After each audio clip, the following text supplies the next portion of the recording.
My name is Ron Holiday, and you're listening to the 3 Count Podcast. Look, this is violence, my niggas wildin'.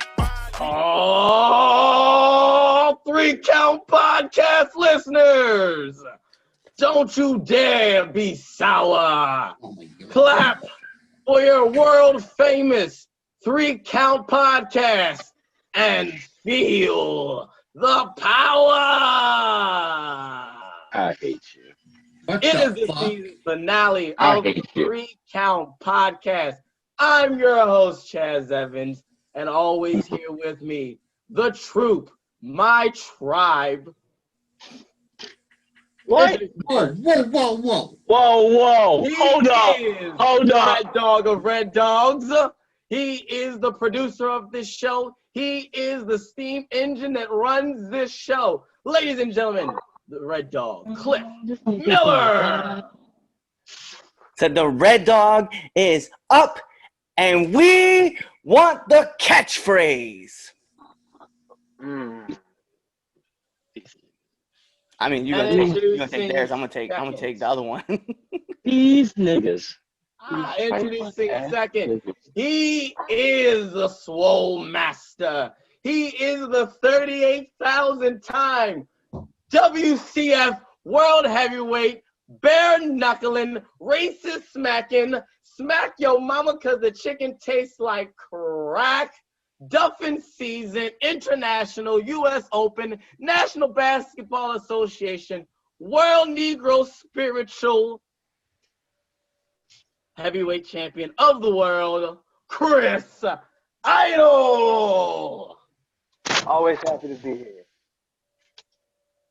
And introducing next, from the depth pit of the underworld, he is the Dark Lord himself. Rumpelstiltskin ain't got shit on him. He is the man that was there at the birth of Jesus. Ladies and gentlemen, the 30-million-year-old man, Damien Fatale. I know how Jesus' mom really got pregnant. Shit. I love it. He's on the edge today. And introducing next, he is Cliff's best friend. He is the Anthony. Ladies and gentlemen, you are listening to the newest, the hottest, fastest growing podcast host that hasn't made his debut yet, but will soon. Lou, the franchise. Wow, so they were talking about Josh? Oh, okay. Anyway, I love you. You know I gotta start. I'm already anticipating me getting mad at Anthony. Cliff, we were talking. I just want to put. I'll introduce Josh. Once I get. How's your mom's basement? I don't know. I cleaned it up, but when after, before I left, so I guess it's nice. I don't know. Anyway, introducing next, he is my little brother, and that is the only reason he is on this show. He doesn't watch any wrestling. He only keeps up with Wrestle Talk, Ollie Davis, and the 3 Count Podcast chat room. Ladies and gentlemen, some people call him JJ. Some people call him Q. Some call him Napster. I call him little brother. Ladies and gentlemen, Josh Evans. So for the season finale, I'm gonna do a different intro. I just wanna, thank everyone for listening. Never thought that, like almost a year later that we've grown like quite a family. I want to thank Chaz for letting me on the show, Cliff for basically being the headmaster, not in a racist way. Wow. Justin for his funny one-liners and Cornette quotes. We're still missing one for this one. Damien for basically being the no-filter guy. and then having Louise over here just for representation. Wow. Jeez, he's just like exposed the Your business. fucking glasses off. He totally did. He just exposed the whole business. You know what? You're that dude that tells the little kid that wrestling's fake. That's what you just did just now. Wrestling's fake? Like, anyway, but ladies and gentlemen, welcome to the 3 Count Podcast season finale. Yeah, Josh, in a nutshell, went all emotional. But if you made it this far with us, congratulations. You don't get a prize, but hey, you beat the first game in the 3 Count Podcast series. So thank you for coming this far. If you've been with us at the beginning, all of our new followers, our live following on YouTube. So in the podcast realm, when you hear this, make sure you subscribe to us on YouTube, and you could have caught some exclusive bad one-liners from Josh. Make sure you subscribe to YouTube 3 Count Podcast. We got ourselves a big show, season finale. You know we got to do it big, so let's get right down to business. So, announcements.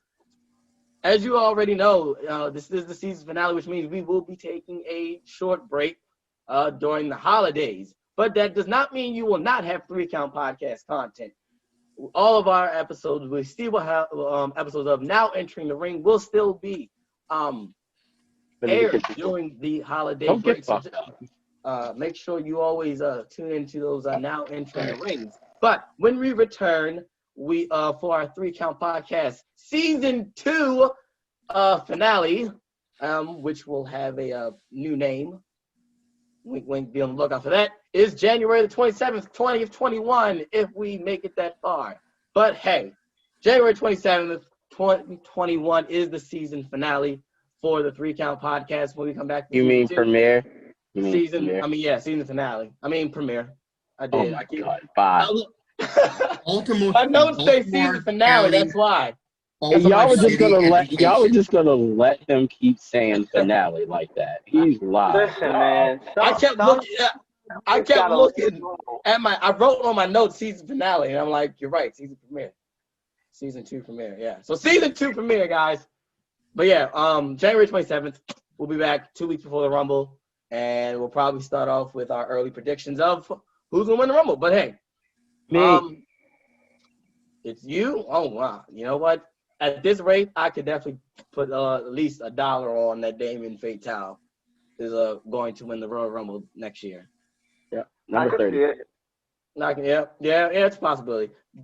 So, also, ladies and gentlemen, if you want to support the 3 Count Podcast, and you already are by all the following that we've gotten this past year on Instagram, Twitter, Facebook, if you listen to us on the podcast, if you're live with us on YouTube, you support us just by tuning in.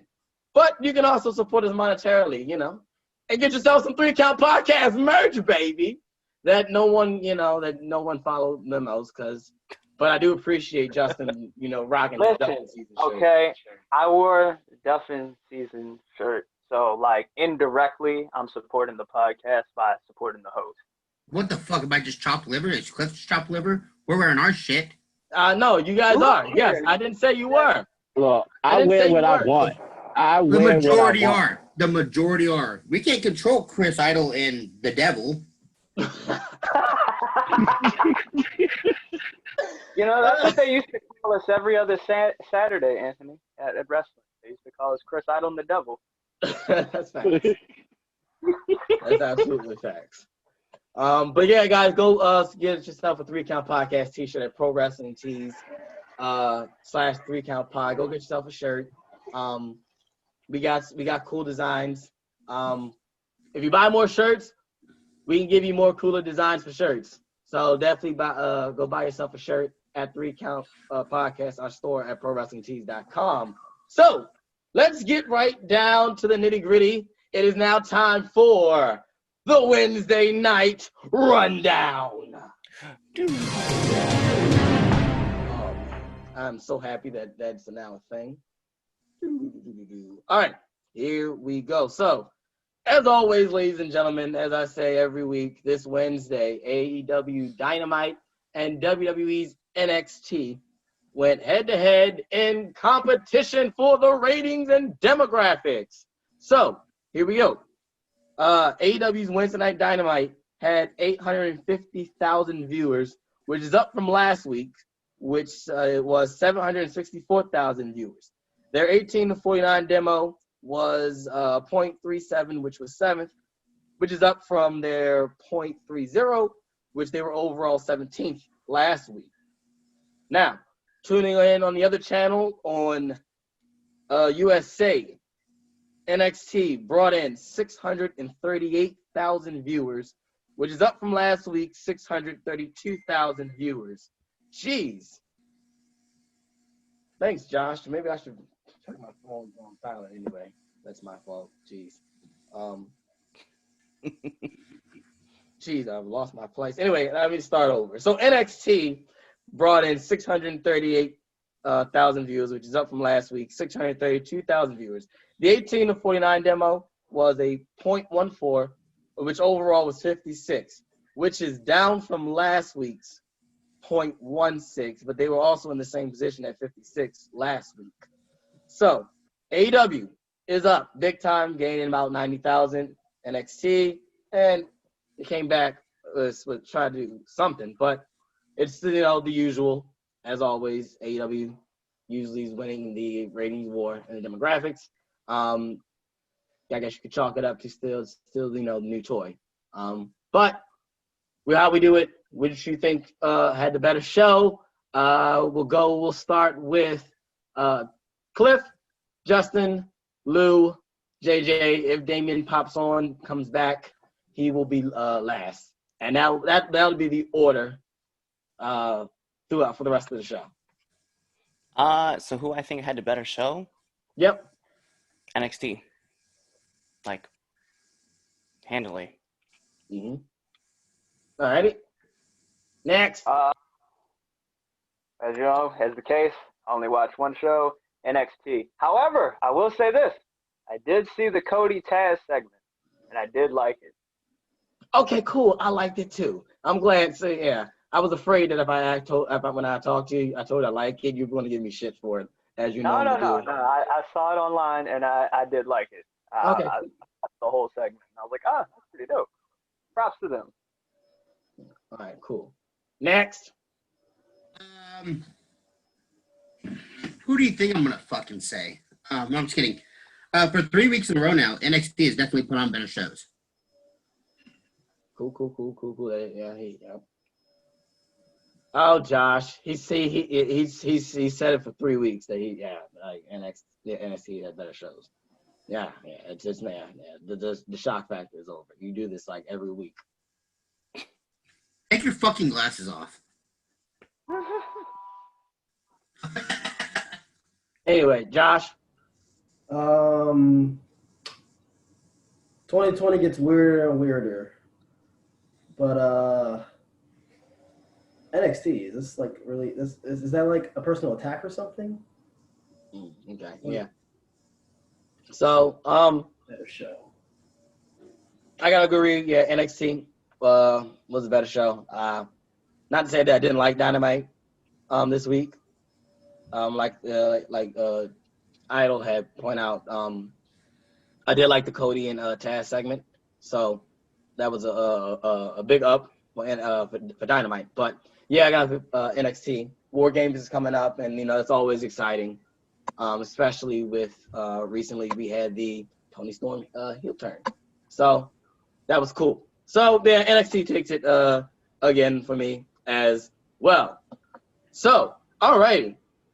Let's switch gears. Let's have some fun. The Undertaker, this past Survivor Series that just happened 2 weeks ago. So it was his last hurrah. Undertaker retired. Let's talk about the Undertaker. Undertaker, we can talk all day and debate whether or not if he's not one of the greatest characters of time. But let's talk about his greatest rivals. So everybody give what you think Taker's greatest rivals are. Only giving your top 3. So we'll go in in order. Cliffy.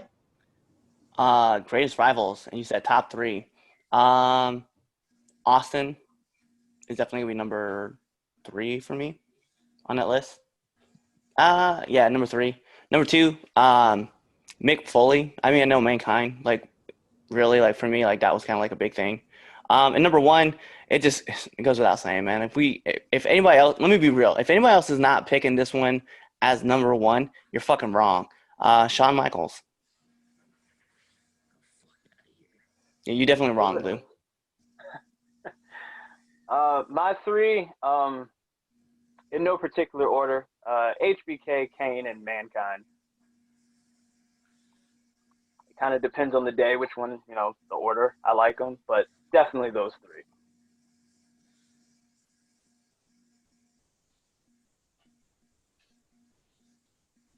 Anthony, go. So I do have HBK in there as number 3, but then I had Mankind and Kane.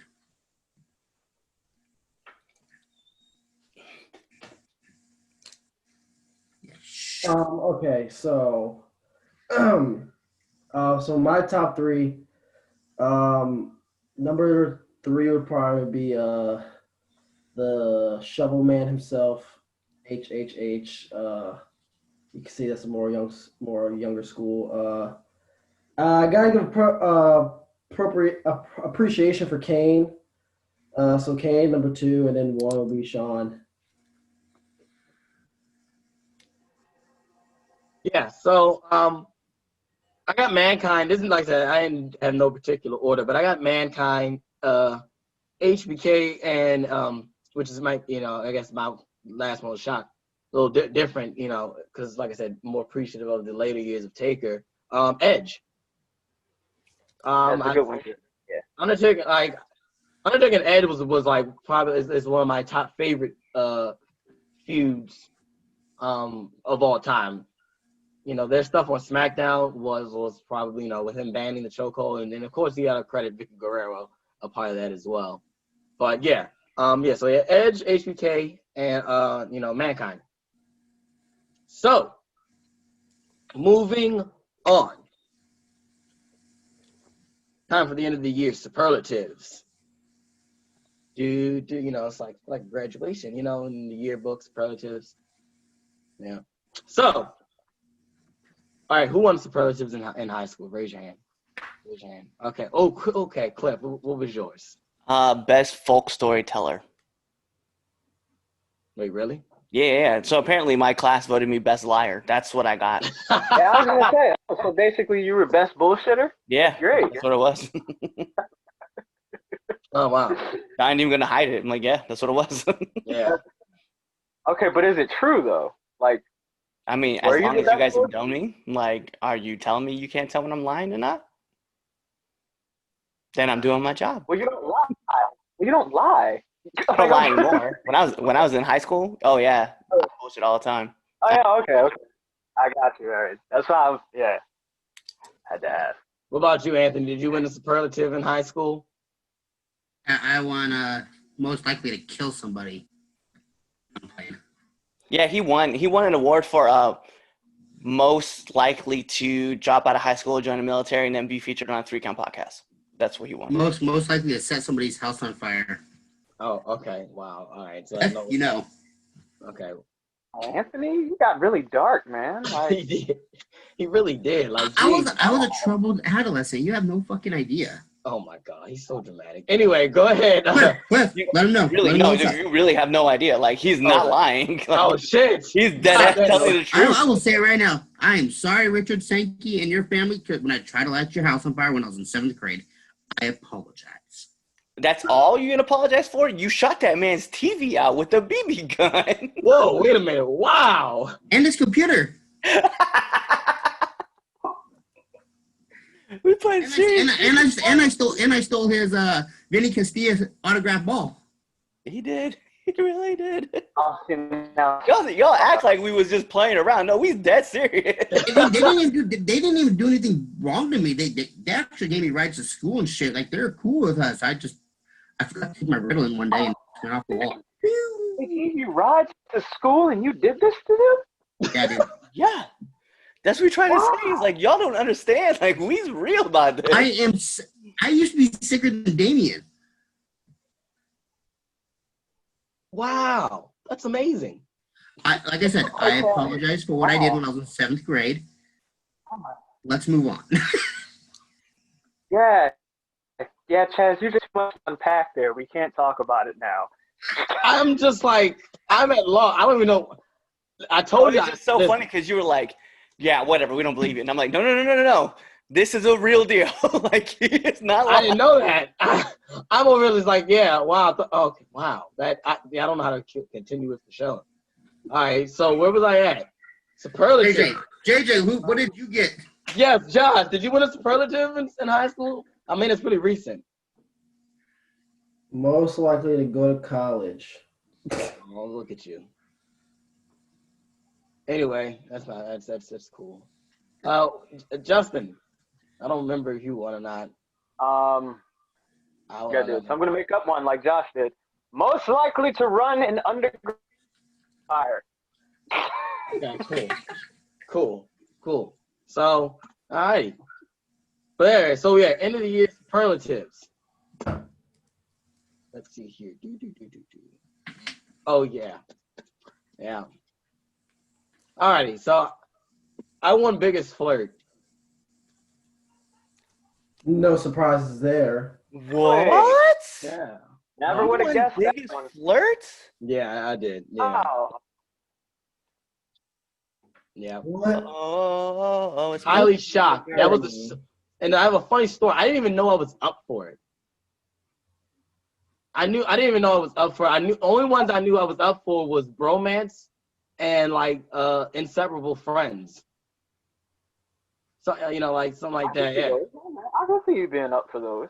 Yeah, that's what I remember. Yeah. I remember those because it was like Definitely won the right category. yeah, they were like me and Phil or like me and Manning. I remember that specifically. And then when they announced it on the yearbook, and I looked at it and I saw me as biggest flirt. Cause when we took the pictures when I found out. Cause like you went in the superlatives, and I was walking with Davina and I'm confused, and she said yeah, oh yeah, you guys won biggest flirt. I bust out laughing. I was like, I didn't even know I was up for this. But yeah, biggest flirt. So anyway, not everyone has brought back high school. Let's do it. End of the year superlatives. We got 5 different categories. We have our top 3 for these categories. So it's 5 categories. We're going to start off with match of the year, which after that we got the feud of the year, and we have male wrestler of the year and female wrestler of the year. Those are the categories that we have, just top 3. And you know what's funny? Because like when we talked about this originally, right, this idea, I don't remember feud of the year being involved. I remember tag team of the year being involved. is it not? Maybe it's tag team. We got top match. We got you said match. feud of the year. Match male female tag. Male female tag. Oh, well, I forgot to do my feud of the year, so fuck you. Okay. I was going to say, wait a minute. You like Cliff out here trying to confuse me. Yep. It's part of multitasking. Sometimes you just slip things, go through the crap. It is what it is. I will do mine right now. Because I'm like, he's probably right. Jeez. Anyway, yes. So yeah, match of the year, feud of the year, male wrestler, female wrestler, and tag team. Top 3. Cliffy. Oh yeah, I'm trying to kill time because Cliff is trying to think of his feud. So let's see. Let's check the chat. Let me see here. Alice Vince McMahon's a beast. Let's see here. Let's see here. Let's see. Michael Curtis. Vince McMahon was the best. Such a beast. I mean, yeah. Let's be real. Low key, like I'm going to agree with that statement because Vince did a lot of shit and created a lot of people to come watch his product, and then created competitors after buying all the competitors. So the wrestling business and his own image. How fitting. And you know what? There was once a man who wanted to make the world in his image, okay? And he sent his son to feed people fish and bread only, okay? And they did it, okay? And this man also walked on water, so do not talk about in his image, okay? I'm back, bitches. Oh, God, here we go. Fuck yeah, you're right. Jesus loves the little children. Fuck the little I children. love when you start talking about This is the Jesus. season to duff the children. Oh my goodness. So, Anyway, Little all right, fuckers around I got my feuds. okay, I got but my hold feuds. on. Well, hold on. Damon, since you're back, I know you probably can't. Since we haven't really gotten started next. Top 3 Undertaker's greatest rivals. Sean.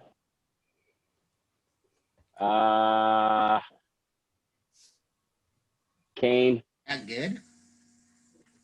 And Yokozuna. Okay, I can do. I like how we all got like one thing's always that is similar. We all said HBK. Well, yeah, that's like a hands down. Like that's a given. Yeah. So all right, end of the year superlatives. Go ahead. First one, match of the year. Our top 3 matches of the year of 2020. Cliff, start us off. All right, I'm not gonna front this first one. Actually, most of mine are gonna be based off of tag teams. I'm not even gonna front. Except my number 1. But number 3, I'm gonna put on New Day versus Street Profits. I thoroughly enjoyed that match compared to like a lot of the matches that were going on this year. But there were a lot. It's tough. There's a lot of great matches. Anyway, next up, number 2, FTR versus the Young Bucks. Because let's be real, that was a clinic. And then last but not least, I'm not gonna lie, this was just entertaining for me. Hell in a Cell. Gotta give it up to Sasha and Bayley. Good choices, Cliff. All right, so my 3. All right, Edge versus Randy at Backlash, greatest match ever. Walter versus Ilya Dragunov from a few weeks ago, NXT UK. Versus Roman from Survivor Series. Oh. All right. They did like that. My number 3 was Chuck and Trent defeating Santana Ortiz in that street fight in AEW Dark or in AEW Dynamite. Number 2 was Hiromu Takashi versus Will Ospreay at Wrestle Kingdom 14, and Kenny versus Hangman at AEW Revolution. I knew he was gonna have that up there. I knew it. Of course he would. You didn't watch the match. Shut the fuck up. Shout out to you for the Osprey, because like I'm gonna be honest. I don't think anybody's gonna take Japan. Yeah, I'll give you that one. Yeah, I did like that match. I don't watch a lot of New Japan, but I did see that one. You're next, Josh. I forgot. I thought that because Damon came back. Damon. No, I'm going last. I'm still thinking. Okay, yeah. Damon's going after you. Yeah, Damon goes last, and then Because this is match. I'm pretty sure. So I had Randy versus Edge, Sasha and Io, and then I had the Boneyard match. I really enjoyed the Boneyard. It was unique and different. So okay. I knew you were gonna say that. Oh. I mean, I'm not. I expect. So I was either that, or I was the one that I thought you would put the Sasha Bayley Hell in the Cell. I knew you won't put. I knew Sasha was gonna be one of your picks. Let's just. I mean, you like Sasha, and I saw. Well, yeah. But yeah. Damon. I really enjoyed Charlotte and Rhea Ripley. I mean, it was a good match, but Shut up. That was me. Shut the fuck up. You're close by. You're not at school, right? I'm at school. No, he's you're definitely not, at the 'cause back that don't cave. look like school. He's definitely at the back show cave. up. Damon. Go to that kitchen anywhere. Yeah. I will show up there and fuck Go you up. lock your doors right now. He's in Middle River, Saudi Arabia. Yeah, go lock, My man, lock the God. windows too. Oh. God damn it. Now he made me lose my goddamn train of thought. Son of a bitch. Is the weed that good? Yeah, it actually really is. Great Gorilla Glue. I highly, highly recommend it. Oh, Jesus. Let's see. That's another one that I really enjoyed. I think it's a women's match. It's on the tip of my tongue. The fuck? God, I really am high. God Oh damn. my God. Dang it. Shit. Whew. Oh my gosh. It was Josh's fault because I had it in my head and he started fucking talking. Fucking Oh hate my it here. gosh.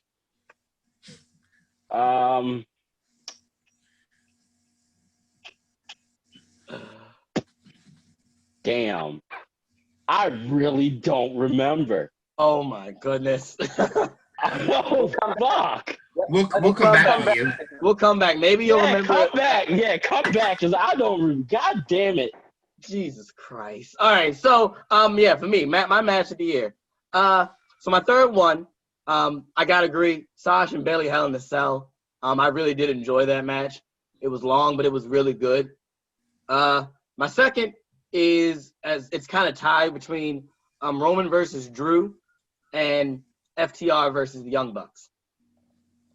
I couldn't decide, so I put both of them there. I was like, fuck, I really couldn't decide because I really like Roman versus Drew at Survivor Series. That was, probably, one of WWE's best matches as a whole, at least so far the year.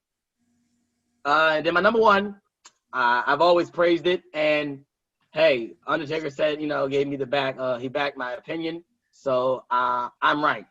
Edge and Orton is a masterpiece. I said it on the show. And I'm going to say it again. It was a masterpiece. It was, if not the greatest wrestling match, it's one of them. So, yeah, that's my number one. Damon, do you remember yours? I can't remember number two, but my number one is the same, Orton and Edge. What the fuck was number two?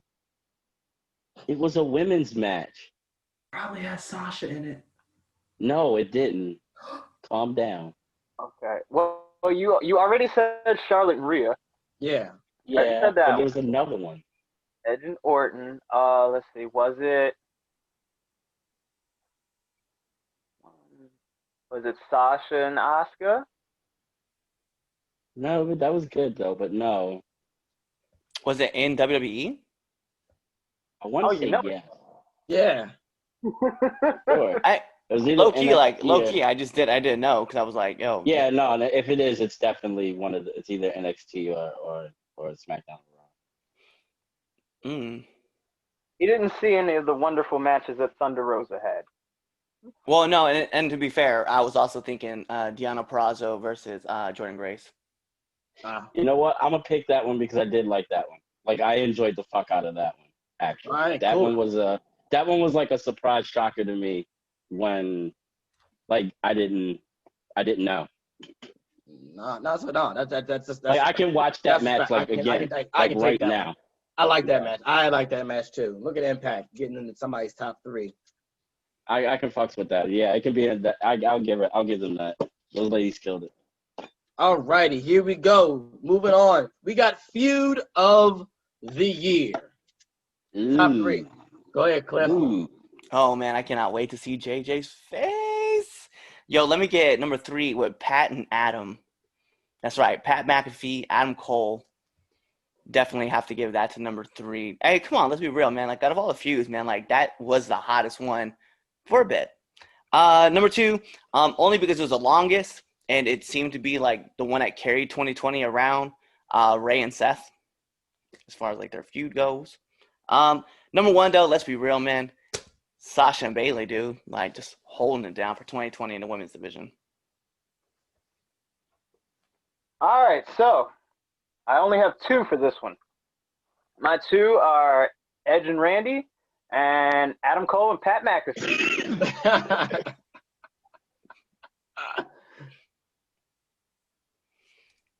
You're muted. You're muted, dumbass. Unmute yourself. Motherfuckers, stop muting me. Nobody muted you. It was you.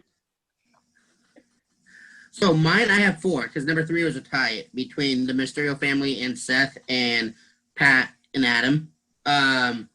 For me, anyways. For my number 2, because he hits my funny bone every time. R-Truth versus anybody getting that 24/7 title. Always. Oh wow.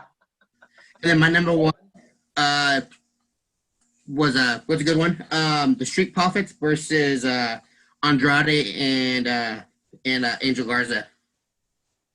You know what? I'm gonna let you have your feud because I thought that feud sucked. All right, we're good. Wow. Oh, come on. It had poisoning. Great. No, somebody got That they poisoned. never followed up on. We know who did it. Did? They showed That's who why she did ain't it. got a job. I like it. I like it. If anyone from WWE is listening, please let's have that be the the kayfabe reason that Zelina's not around anymore. She was He found got guilty of the fired. poisoning. Okay, so I couldn't really decide for this, so I had also a tie. So I had Randy and Edge, and this is gonna be a shocker, but I had Cena and The Fiend. I actually like the I like the dynamic. No. No, I can see that. I love the ending of it. It kind of was just really cool. So I had that. Number 2, MJF and Moxley. MJF should have won. And then number 1,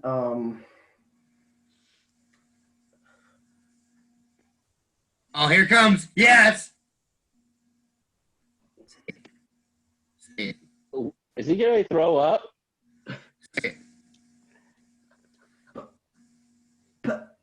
Yeah, man. What were you gonna say?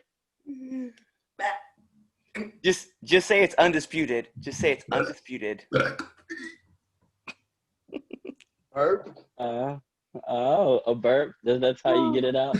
Oh, he's gonna be sick, guys. He's about Was to that throw up his was dinner. that like vinegar? Yo, let's go. We all do it too. This show.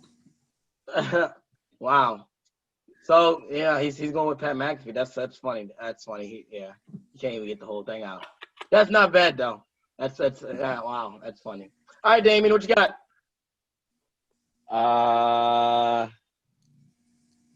Orton and Edge, AJ and Undertaker, and I guess my number 1 would have to be Pat McAfee and Adam Cole. Like, I don't know, it's entertaining. Yeah. It's been good. I'm looking forward to War Games. What can I say? Pat McAfee's the man. Heel of the year, I'm trying to tell you. that goes to Jake Paul. I can't go with that, but Just to see his face. No, it was just to see his face. All right. So here's my 3. I definitely got AJ versus Taker. That's definitely on there. Moxley versus Eddie Kingston. I've praised this feud. It's one of the better things on AEW. I praise this feud. It's really good. It was really, really, really good. So it's definitely in my 2, and my number 1, which has been no surprise because it looks like it takes the sweep this year. Pat McAfee versus Adam Cole. It's entertaining. Like it is. It really is. They killing it. It's don't be surprised. I would, if stuff starts to increase because of Pat McAfee, this could be a time. Who knows? It's has the, how good it is. It should, but we'll see. That's we'll see if that is a thing. Maybe we'll talk about that on the season premiere. Can we just go back? Can we just really quick, man, talk about how JJ was so pissed about Pat McAfee being on NXT, and this motherfucker picked it number 1 for best feud. Like, bro, get how times have changed. How times have changed. 2020 You're is so maturing. weird. Look at you. Do you got facial hair yet? You got that mustache. Is that a mustache or is that dirt? I He can't. definitely didn't wash can't. his face this morning. Is that chocolate? Is that chocolate Is on that there? yeah, that's what I was getting ready to say. Chocolate milk. Jeez. I mean, I like his football show. I always watch it, but you know, That's You facts. That's Hated true. this, man. All you talked about was how this was never gonna work. This match was gonna be some shit, and look at, man, that one match turned into like a great feud. I know, isn't that match, crazy? that He was like, this is actually, gonna be that was garbage and one it's of the not gonna matches I was go going to anywhere. pick. And now he's about to headline a takeover. I know, right? In War Games. Next thing you know, 2021, he's gonna be the main event of WrestleMania. Oh, get the fuck out of here. McAfee versus the Tribal Chief. Oh God, I'm dead. I'm dead. that's dead. not right. That's not right at all. Oh God, moving on. I'm moving on. Male wrestler of the year. Cliff? Hey, Yeah, for me, this was kind of tough. I'm not even gonna play around, man. But I will go number 3 with Roman, because like this back half of the year since he came back, like just been on fire.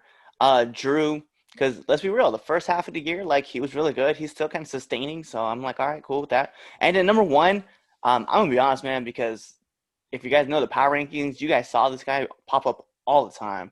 And give it up to Cody. All right, my 3. Drew McIntyre, John Moxley, and Finn Balor. Okay. My number 3, I have a tie with MJF and Roman. Then I got AJ Styles. And then I got John Moxley. Moxley because of the consistency. Big Daddy Roman and Drew. No particular order.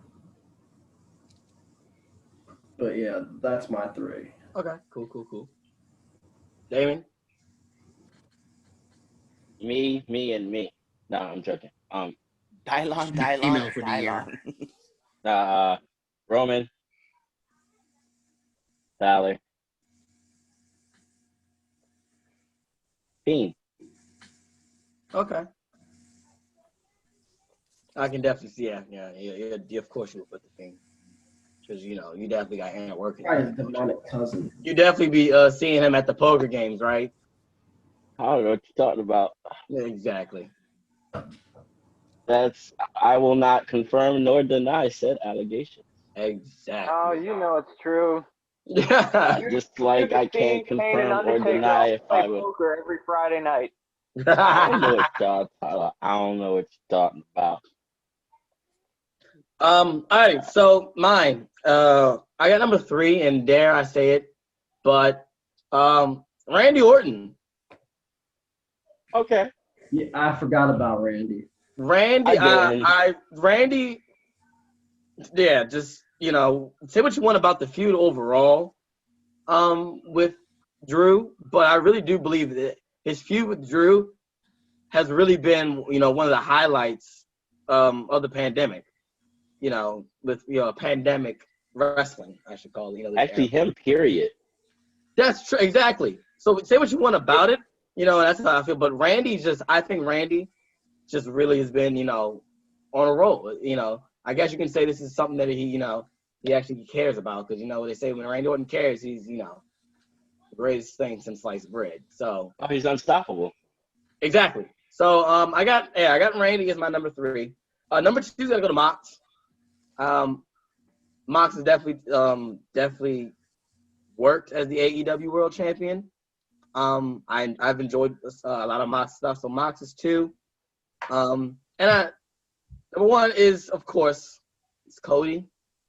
Cody just has put on, good matches after good matches after good matches, and yeah. So Cody's my number 1. Moving on to, According to the 3 count, Drew McIntyre is our no, I'm sorry, he's tied.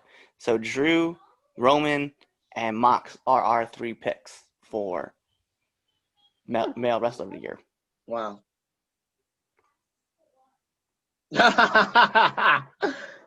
All right, female wrestler.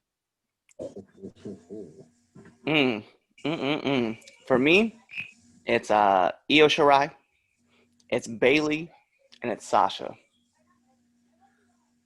All right, for me, it's the MVPs of Pandemic Wrestling, Sasha, Bailey, and Asuka. For me, it's Karen, Bianca Belair, and Hikaru Shida. All right, hold on a second. I gotta ask this question. Okay, you said Belair. I want to hear the justification of why you think Belair is the best superstar of this year. No, because she was dominating NXT and she came and pretty much dominated Raw. Where? She dominated the main event. Yeah, that's about it. They really haven't given her a chance. How many times has she lost in 2020? She just lost last week. On. Yeah, she lost to Lana. She lost to Lana. By getting pinned. At Survivor Series. It don't matter. She still lost. L is an L. By getting tapped or L is an L. My whole thing is like I don't disagree that Bianca is one of one of the best of this year. But definitely. My question is how would you rank Bianca over Sasha and Bailey, who have main evented pay-per-views? Oh, because notice. My thing is, notice how I didn't disagree about Shida. Well, because Sasha hasn't been here the whole year. Over there. Yes, he has. Enough for a few months. What? That was last year. Gone for a month. She's gone for like a week. Yeah. Month and a half. Still doesn't matter. Well, see, but if we're going by that, because she wasn't active the entire year, then technically Roman should be invalid off of all of our lists. Right? Because he was a late add-in for me when a few of you had it. I didn't have Roman in three. Dot. Okay, I'm not gonna disagree with you about Belair being at least like a mark, like a benchmark, but she's like to me like honestly, and it's your list, but like to me like as good as my list. Yeah, it's my list. I would rather try to eat water out of a bowl with a fork than understand your opinion. Wow. Wow. It's not like it's funny because it's not like behind the scenes when he called me. He's like, hey, when I find the time to appropriate to put this line out there, I'm gonna do it. So this was premeditated. Well, by you, premeditated. We're gonna expose that business. So anyway, I really wanted to hear your opinion. Wow, we're just exposing the I just feel for me. I just feel for me. First, Josh exposed the business. Talking about everybody's gimmicks. Now you out here talking about spots, Cliff? Hold on. Damn. I got to was the whole feud. The heat's the worst. Let's get back to it. Bianca Belair has just done it for me. She's been entertaining through NXT and going through Raw. She's had a couple wins on Raw. She's had a couple wins on main event. She's entertaining for me, and she hasn't lost except for the Law on the story. But her biggest win came against Zelina Vega, who's not even in the company. Blame Vince. I don't have to blame nobody. I'm telling you right now, like, if you want to justify Bianca in the situation, look at who she beat. Zelina. Like, that's it. You could be like, well, on main event, she beat Ruby Riott, and she beat, again, Ruby Riott, who, let's be real, Dana Brooke, she beat her. Like, okay, well, that's good. That's, let's see what she's done. But Zelina was, like, the only one who consistently would have been, like, the benchmark to me. And let's be real, like, I love Thea, but she got beat by everybody. Not by everybody. Zelina Yeah, no, Vega she got was beat by equivalent everybody. She didn't really wrestle. I'm done. Wait, I'm she done. did. She lost. Check. Let's go. Zelina Next. Vega was Next. equivalent. All right, go ahead, Go ahead. Josh. Seriously. But anyway, Sasha, no one else really matters. How can you be SmackDown, Tag Team, and Raw in the same year?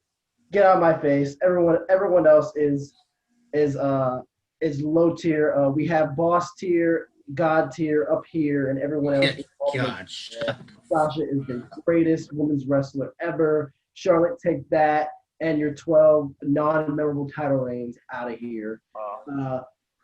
Bailey, might as well give half of that He is ring like Sasha because nose all those deep all in those Sasha times Banks' she won ass. the match. Yeah, Sasha is the GOAT. GOAT. Yeah. I feel like you'd be the one stalking her in the bushes behind He fire. probably is.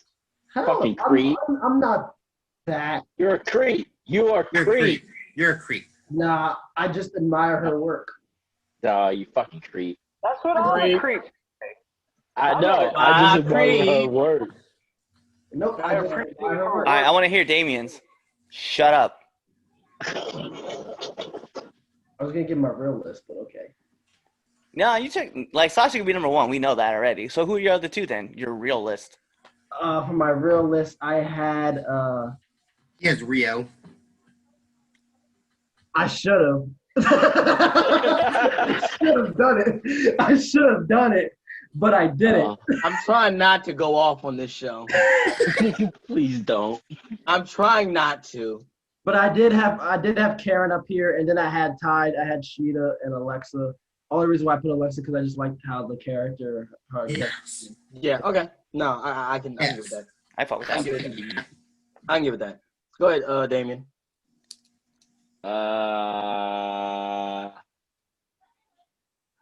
This is not actually necessarily in any order, actually. But Damien. We got it. I'm not a lady. I have a penis, sir. And it dangles pretty low, so how dare you? Is that when you're Hey. Yes.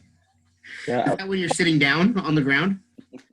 No, it's when I'm standing up over the top of your head. Oh my God. Go ahead, Damien. What is your? Io Shirai. I'm muting myself now.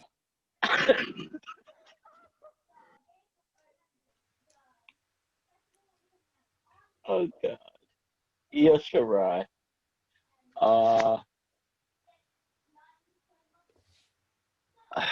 Sasha and Asuka.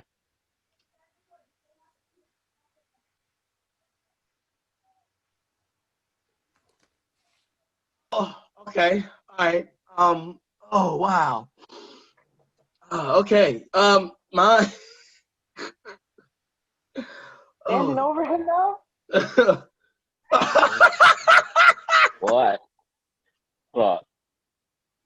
Look, you said this is the last show of the year. I'm going all out. Just to let you know that it might get worse as we go along. Oh jeez. And I haven't started drinking yet either. Oh, that was. I'm sorry. I'm getting ready to go get. We're gonna get a shot Me of and Anthony were moonshine. literally on mute just now, dying laughing. Oh God. Okay, I'm good. All right, so mine. Number 3 goes to my world champion, and that's Trisha Dora. Okay. She won the Pan-African World Diaspora Championship this year. This is just and right before the pandemic hit, as far as America, and even throughout the pandemic, she has put on some banger matches. So definitely she goes as my number 3. Number 2, Io Shirai. I said it on here before. Io Shirai. She made a fan out of me this year. So definitely Io Shirai goes number 2. And number 1, Thunder Rosa. Thunder Rosa has really been killing it as far as just really like putting on, awesome matches, but her character and her ability to tell a story in the ring. So she's number one for me on female wrestler. So moving on to my favorite one, tag team of the year. And I'm gonna let you know now, Idol. You might yell at me for number 3. Oh boy. Your ignorance, you're getting shut off.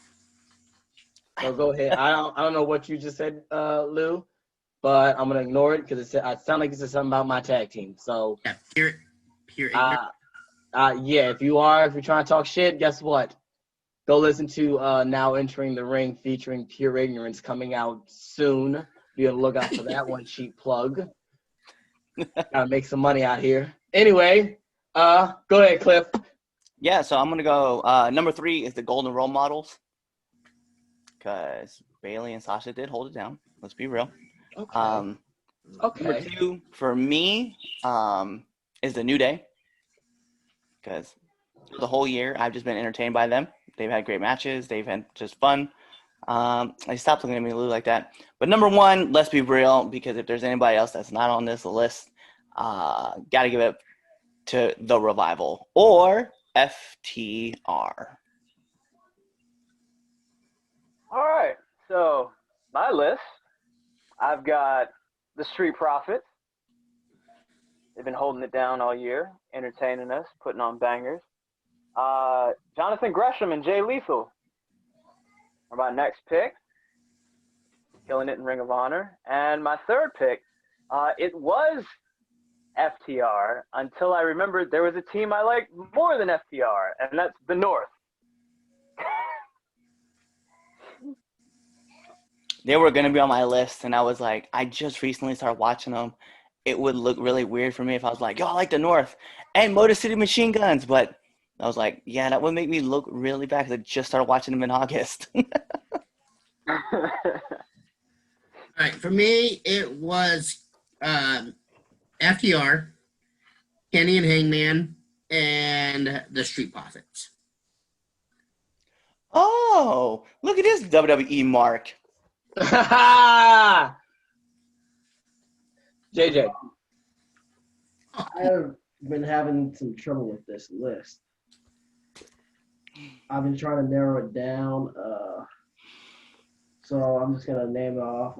I have no particular order. I had FTR, Street Profits, New Day, Sasha and Karen, and the Young Fucks. Ha! You put the Bucks up there? I would never do such thing.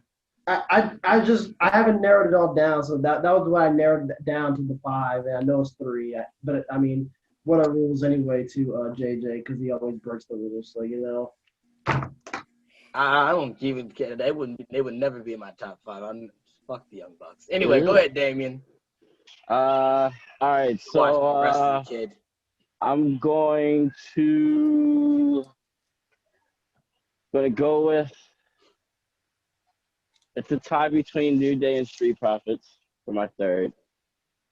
I've been really enjoying Shayna and Nia and the North. Okay. All right. Here we go. I'm ready for the lashing I get from Idol. My number 3 is actually a tie. It's a tie, and it is funny because the tie is the Rascals and Best Friends. Oh, get the fuck out of here. Are you fucking kidding me? Seriously? Really? There's no comparison. No. There is. You are gonna sit here and disrespect Desmond, Xavier, Trey Miguel, Best Friend. Right? So it was putting them next to Orange Cassidy's mascot. Right? Don't hang yourself. let me just explain. Please explain to me why you disrespected those 3 young gentlemen like that. Please tell me. Fine, young gentlemen. Yes. So let's really look back at, you know, as far as towards the beginning of 2020, like at least the first half. Best friends, you know, we're actually putting on, you know, passable stories. Now, were they the greatest thing ever? No. I'm gonna mention they're not. A lot of stuff they did were not the greatest thing ever, but they made things work, and the matches that they produced were actually entertaining. Like the street fight, like Anthony had talked about it, the street fight that they had was a good match. They also had a good match with Santana or Ortiz on Dynamite, which was a really good match. So, and they put on actual good matches. I don't like Orange Cassidy, but I have to put it out there, like they've been doing, like they are legitimately were holding down the I got a question. The AEW tag team division before FTR rolled around. I got a question. Were you stoned when you were watching these matches? No, I wasn't. That's the problem. That's the fucking problem. Okay, all right, cool. They would have just got I know. The reason I'm not getting paid by Tony no more is because Ride around in Chad. Trump's mom's van. Because I understand the gimmick. I was like, oh, okay. No. I got it. I want to hear the other two. I thought it was kind of cool. Yeah, Anyway, right. Let's hear the so my other number two. Written by his mom. You would look at him and be like, that fucking weirdo. I know. Stop your goddamn I lying. understand the gimmick. No. Lie. Look at him lying. Anyway, now my number two. Thank you. My number two is FTR. What can I say? FTR is the damn thing. My number one is Pure Ignorance. You would. Chaz Evans. You fucking would. You would. Doing it for the culture and trying to, promote black wrestling. I think the Don and Prince Machiavelli gets number one. You lucky I like both of you because I would totally just shit on that whole entire thing. But I like both of you. So, I did waste my money and buy your t-shirt. So. Hey, put the gimmick over. By the way, you owe me $30 for that t-shirt. That's I got you. Shout out to Jaden for holding that team up. Oh shit! Oh wow, that hurt. Anyway. No! Oh no! Oh no! Wow. Okay. Hey yo, he ran so quick. He did.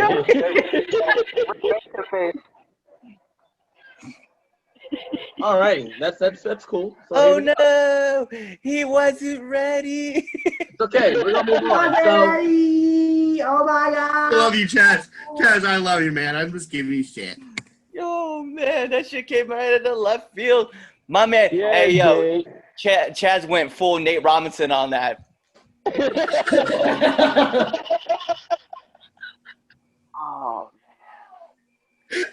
Oh. You gonna let him talk to you like that, Chaz? I ain't got nothing to say. I got nothing to say. I got you. I'll mute myself. Yo, oh my god, man. I can't stop. Oh my god, that shit was just phenomenal. Yo, that came out of nowhere. That was good. That was Okay, so you're my new favorite. You're my new favorite, by the way. Wow. Alrighty. So, but my all jokes aside, my number one is New Day. Alright. Yeah, New Day really even with injuries, they were still able, to be the New Day and be one of the most entertaining tag teams in entertaining wrestlers period in wrestling. So New Day takes number one. All righty. So let's check back in on our live chat, see what we got. Amanda is here. Always talking about JJ sunglasses. Let's see. Sunglasses are a must. Oh, Josh. Yes, the sunglasses are a must. Yeah. At this point now, it's the gimmick. But alrighty. So we're gonna move on. Business, dang it. Move on. We got our next debate topic. So, Aleister Black. We know Zelina Vega was released. Kind of controversial in a sense. It's probably one of the bigger stories towards the later half of the year going forward. Should Aleister Black leave WWE? Should he follow his wife? He's not getting things, he's not really being featured on television. He's just kind of sitting there. So should he leave WWE with his wife? Maybe he should go somewhere else. Should he leave WWE? Go ahead, Cliff. Should he leave WWE? I'm going to put it out here that I'm sure maybe 2 other people can name Aleister Black before he was Aleister Black. Name a promotion that he was in beforehand. So I'm going to tell you, no, he should not be leaving WWE. Granted, had they driven this man to the ground? Of course they have. Did they deny him his ability to go back to NXT? Yeah. Does Vince McMahon have anything for him? No. But he's still getting a paycheck. He's probably still, I don't know, he's probably wrestling the dark match on main event. I don't think so, man. I think, keep collecting your check. When your contract comes up, then you can bounce. But to be honest, who else is going to use him? And what are they going to really do with him? What are they going to do with Black when he goes out? There's nothing there, man. You expect him to show up at, Impact and, tear the house down? Maybe. But, I don't know. Impact has an ability to take WWE stars who didn't make it in WWE and turn them into something, but they always put the title on that person, it seems like. Do you want him to go to AEW? Yeah, he can go to AEW, but he's not going over Cody. He's not going over Kenny. He's not going over Miro. He's not going over Jon Moxley. So why are we putting him in there? And they already have their guy who sits around and mopes by himself. Sorry, Darby, that's what you do. Sit up in the rafters. Where do you put him? Where does he go? Where does he fit in?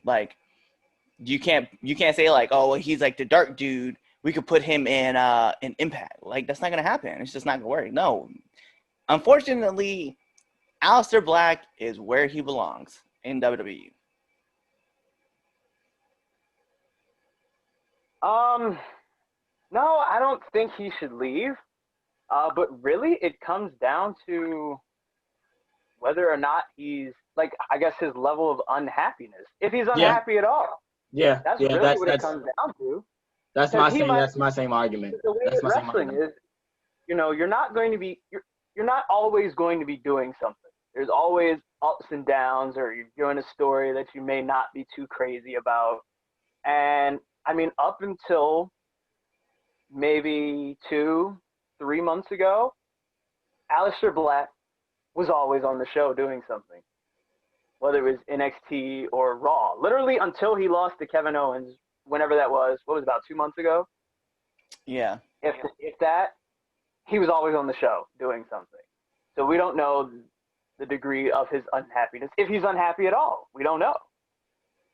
We do know, the report came out that his request to go back to NXT was denied. But, we weren't in the room. We don't know why it got denied. Maybe it got denied because Triple H was like, well, we already got all these things in place. There's really nowhere to put you right now in NXT. Maybe that's why the request got denied. Because, seriously, if Aleister Black popped up in NXT this week, what's he going to do? Who's he going to feud with? Where would he factor into the NXT equation right now? So that could have been the reason why they said no. He might be in NXT in 2-3 months, really, Rumble time, or we don't know. Maybe Vince is cooking up an idea for Aleister Black, because just as easily as he's not on TV, he can be all over the TV. when some next big idea comes. So I mean, really, it comes down to whether or not he's unhappy. When the only people that know the answer to that are Thea and him. So. Yeah, he's got to stay. I mean, where's he going to, like Cliff said, where's he going to go? Is he going to go back to West Side Extreme Wrestling, or is he going to go back to Insane Championship Wrestling? There's nowhere for him to go. He has to stay put in the WWE. All right, Josh. I knew those. Cliff? Yeah, I'm glad you looked it up on his combat IMDb. Wiki, thank you. Wiki. Yeah. Awful. Terrible, Anthony. Terrible. That's all right. It's my go. Yes. WWE, do you love me? Can I get television time, please? Cause I want NXT and my wife is done. My wife. Wow.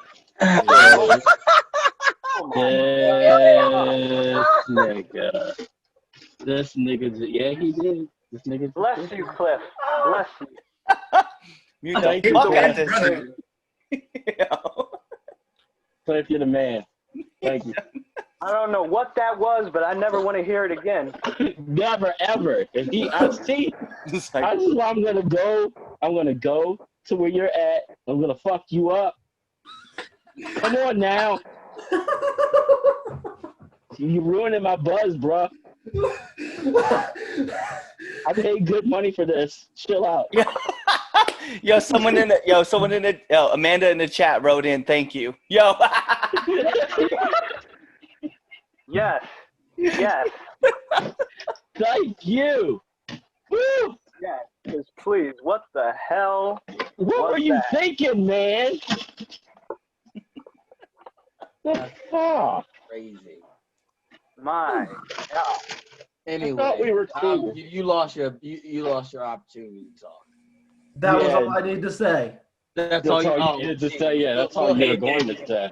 This man broke out in this. All right, so I'm gonna have to agree with Idol on this one, like wholeheartedly, like 100%. He said pretty much everything I would have said. Yeah, like you should stay. Like we don't know if he's legitimately unhappy. We don't know, the ins and outs of that whole situation. It's all speculation. So fuck everybody on the internet. Let that man live. God damn it. So I took a lot of thought on this, and it didn't occur to me until this morning, actually, that I've changed my stance on this. I think he should. And I think he should go. And again, like I said, my argument is still, I'll argue the fact that, hey, yeah, if he's unhappy, then he should go. But I think he should because there's a story in AEW. Me and Cliff joked about it the other day. But it's actually, when you look at it, it's not bad. It could actually be good for the overall sense of the story. And, have him join the Dark Order. Have him join the Dark Order. No. Yes, I know. No. No, I don't. No. I don't even want to hear the rest of that. I don't You're even wanna- done. Cut him off like we cut JJ off. No, cut him off. No. Boot him from the show. Listen. Boo this man. Anymore. They are the fucking circus. Okay, well, let's try to change it. Good Well, circus. shouldn't be okay. Well, let's fix it then. How you gonna fix that? Let's fix the whole show. Right? The whole show's an abortion. There are a lot Oh, of things that need. You're an abortion. The Dark Order is not You know what we're what? talking about. I will come to where you're at. Don't make me. I'm not JJ. My door's unlocked. I ain't afraid of no one. I have points. I can take that flight. Oh my gosh. Yeah, listen. Just hear me out. You might hate it, but I think Yeah, we it's already done hate right. it. what they can do is have him be like the hired gun of the Dark Order. Okay? Hired gun? Like, not as hired. I want to see, like, that's What their, is like, hired gun for? Broski. Do you know to think about your idea right now? Like, seriously? That's what I think. okay, thanks. Anyway, that's my opinion. Yeah, I think I mean, this nigga need a if he joins the Dark Order, yeah, instead of John Silver getting hit, let Brody Lee hit him. I finally did it. Yes. Did you just boot him? He stuck his ass in the waiting room. Oh. Boom. That's Wow, that's amazing. But anyway, like if they're like they're yeah, I would have it as their hired gun. You know, like if you need to, you know, if the Dark Order is trying to, you know, get their whatever it is that they're trying to, you know, their domination or whatever their goal is as a group. uh-huh. The person the person they get, you know, if they really like, if it's a big person, like is Aleister Black. Aleister Black is like, think about it like this. Yu-Gi-Oh! Aleister Black is when you assemble all the pieces to summon Exodia. Uh-huh. You're done. It's fucking done, bro. Yo, you trying to justify Aleister Black by calling him the fucking god. Like, no, man. Get out of here with that nonsense. I'm done. I'm done with this, man. Aleister Black with Exodia? You tried to... Have you? Hey, did you just, this is my show. Don't you mute me on my show. You won't do it. You won't do it. Yo, you straight up... Come on, man. You won't do it, JJ. If So, I just want to... My God. Yeah, that's Come a no on, for me, bro. dog. Like, That's a no for me, dog. I'm sorry. That's a no for me. low key was like, I was with you. I was with That you. is- Okay, I was with you about it, right? Like Aleister Black. Yeah, possibly if he went to AEW, joining the Dark Order, being like a higher guy, and then you compared this man to Yu-Gi-Oh! I was like, get out of here, man. That's done. Yeah, It's not even just that he compared to Yu-Gi-Oh! He compared to Exodia. Like, well, no, Right. seriously though. Here's my question though. What are you gonna have? You're gonna have Brody Lee, the man who plays like the Vince McMahon character, like playing in the middle of the ring, that somebody will come and black mask somebody in a fucking in the locker room? Come on, bro. No. That was garbage. Brody Lee just did it. Oh yes. And then you're gonna have Shrimp right next to him. Johnny Hungry. Johnny Praise Hungry. Come on, man. Lord. No. Oh, Lord. No. I can't go with this. Bad Word. jazz. It could work. It could work. But anyway, No, it can't. I want to make it clear for Amanda in the chat. So she's asking, so are you saying leaving WWE for his career or leaving to follow his wife? I'm saying have him leave WWE for his career. Go to AEW. No. Ladies Ladies and gentlemen, I leave too. Ladies and gentlemen, 3 Count listeners, Chaz is trying to set this man up for failure. He is. Hell yeah! When your big creative pitch for his massive success outside of WWE is joining the Dark Order, A dank order! You won't rip that shirt. which is not, has never been, and never will be the highlight of that Wednesday program. You will make him lose all credibility that he still has. Right? I definitely think that you're on. Yeah, well, you know what? Aleister Black might listen to this and go into Vince's office and say, "Can I renegotiate my new deal?" Right? I'm staying. All thanks to Chaz's idea. Jesus. I hope you can sleep tonight, Chaz. Huh. I hope you'll be able to sleep tonight. You really like that, man. Because now I'm going to have nightmares. Thanks. So you Where like? the hell? So you're not an Aleister Black fan, Chaz? I never said I wasn't an Aleister Black fan. I like Obviously, you're not. You're You not. setting this nigga up like that. Shit. You asking this man to commit, like not just character, like indie wrestling suicide by like, hey man, go join the Dork Order. It'll be cool. You got this, man. Like, Yeah, you can go to Order. BTE. so You one can of go their to very BTE. best friends turned that shit down, and you want Aleister Black to go do it? Right? You want Because him to be on BTE going, I want my baby back, baby back, baby back, baby back. Oh, Anyway, okay, that's just how it, it's just an idea. Yeah, we Taz, sunk you that ain't shit. shit. We sunk that like the Titanic, bro. That's fine. Anyway, so all right, moving on to the next order of Him business. joining the Dark Order would be as useless as eating water with a fork out of a bowl. Anyway, so it's You now dirty Thomas. time How you get that? for the Golden Pencil Awards. Recount. So I have held on to this information. Especially if for I'm in 48 last hours. place.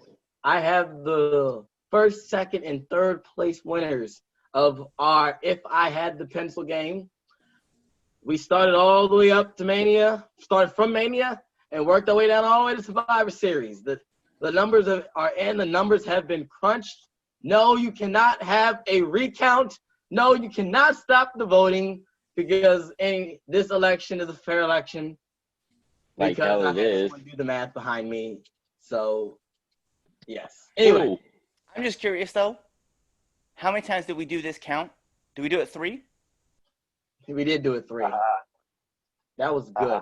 See, this is why you're here. nice play. This Nice is play. why I love it. So, like I said, this is so pretty much you make sure for our viewers that they know how we do this.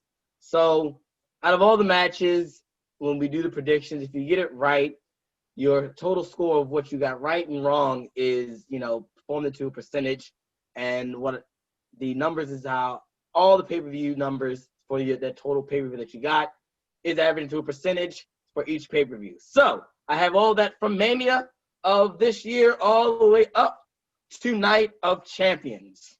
I'm sorry, not Night of Champions, Survivor Series.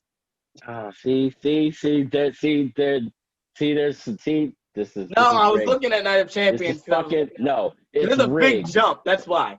That's That's why. a rig. You rigged So this that's- shit. No, because Night of Champions is what won it. Is what got this person to win. oh. So that's That's why I keep doing Night of Champions. Anyway, yeah, up to Survivor Series. So with that being said, third place. Can I get a drum roll, please? Third place Drum. for the Golden Pencil Award goes to me. Third place. Second place. Drum roll.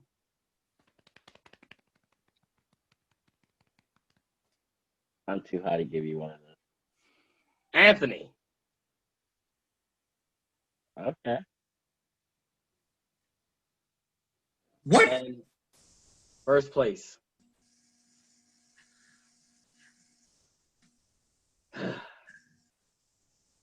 Thank Night of Champions. Because Clifford Miller, you win.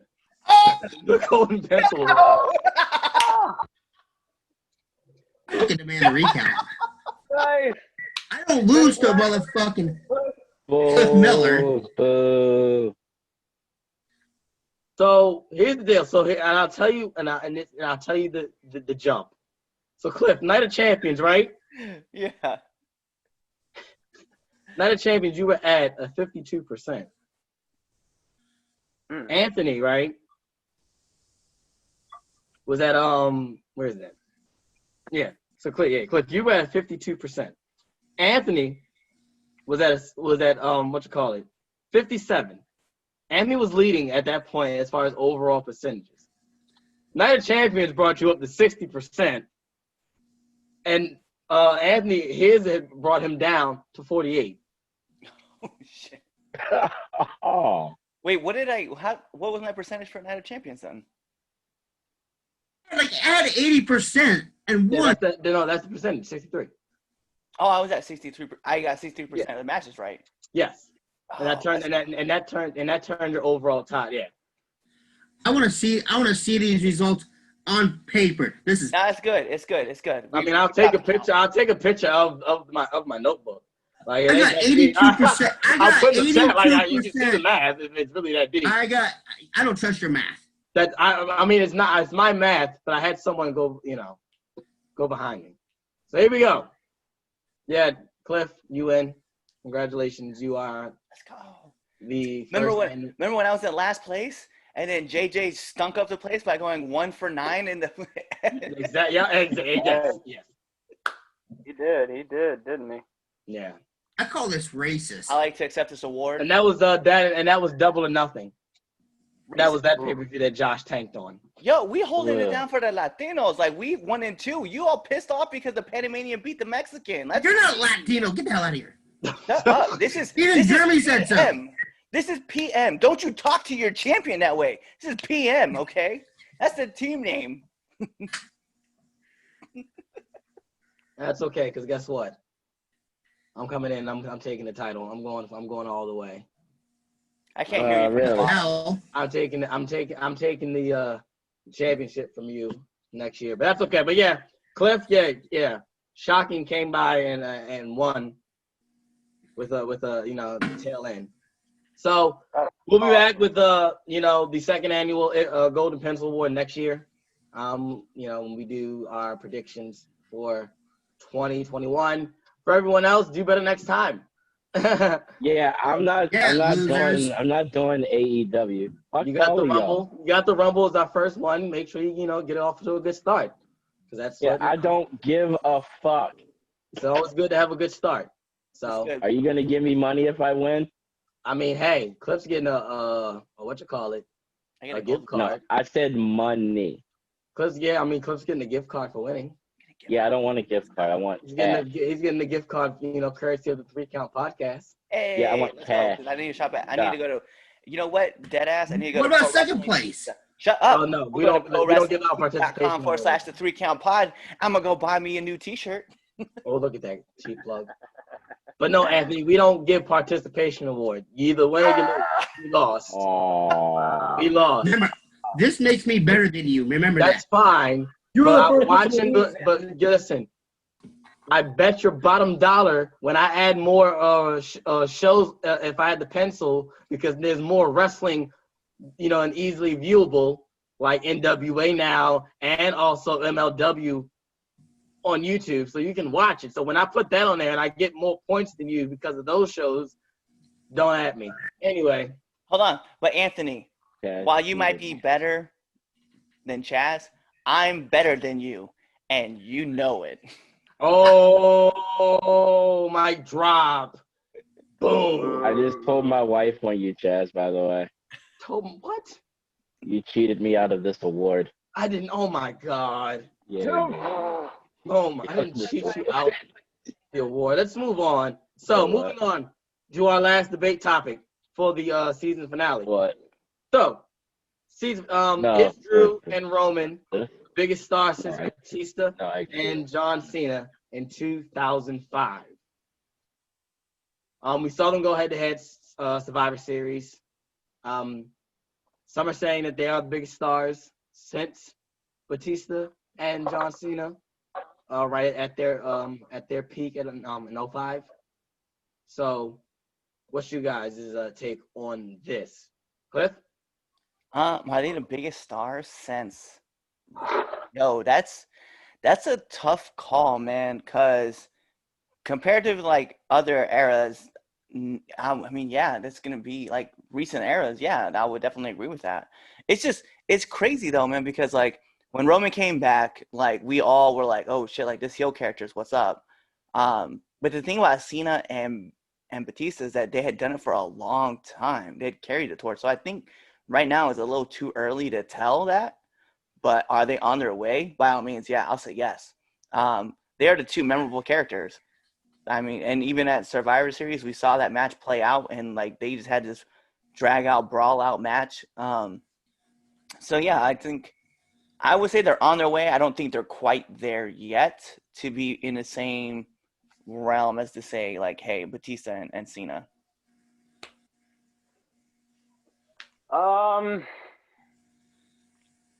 I would say yes.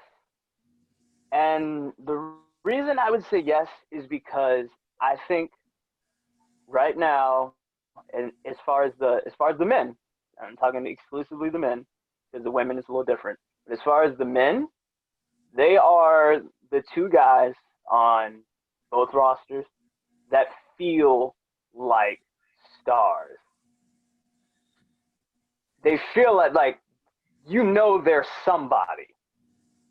You get that vibe that, okay, like if you had never watched SmackDown, never watched Raw, you're watching for the first time. You see those two, those two are stars. And they are, in Roman's case, he's a far above anyone else's character right now. In terms of character right now on SmackDown, nobody is touching the Tribal Chief character right now. Nobody. On the Raw side of the equation, Drew has been carrying that show on his back since the night after WrestleMania. That has been Drew's show. More often than not, Drew is the highlight of the show. If not him, it's Randy, but we're not counting Randy because Randy's got tenure. He's just there. He's got his spot. He's got the Orton spot. Orton's got the same spot right now that Taker had. It's his own special spot. I think they are the two male competitors that right now feel like stars. Everyone else kind of feels like a guy on the roster. Some people are more important guys, but those two feel like stars.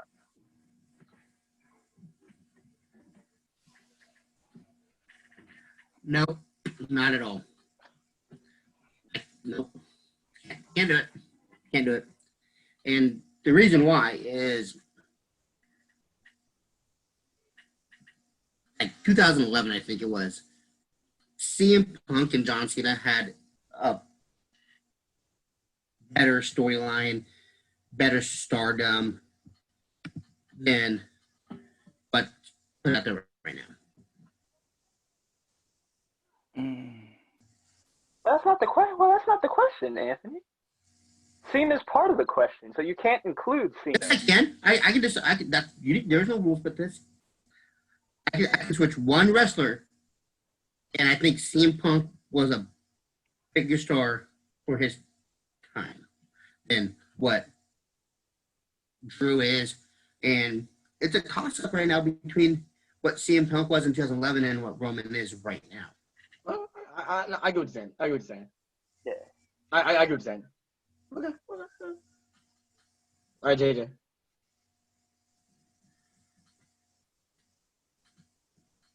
What type of crack are you guys smoking? Are you serious?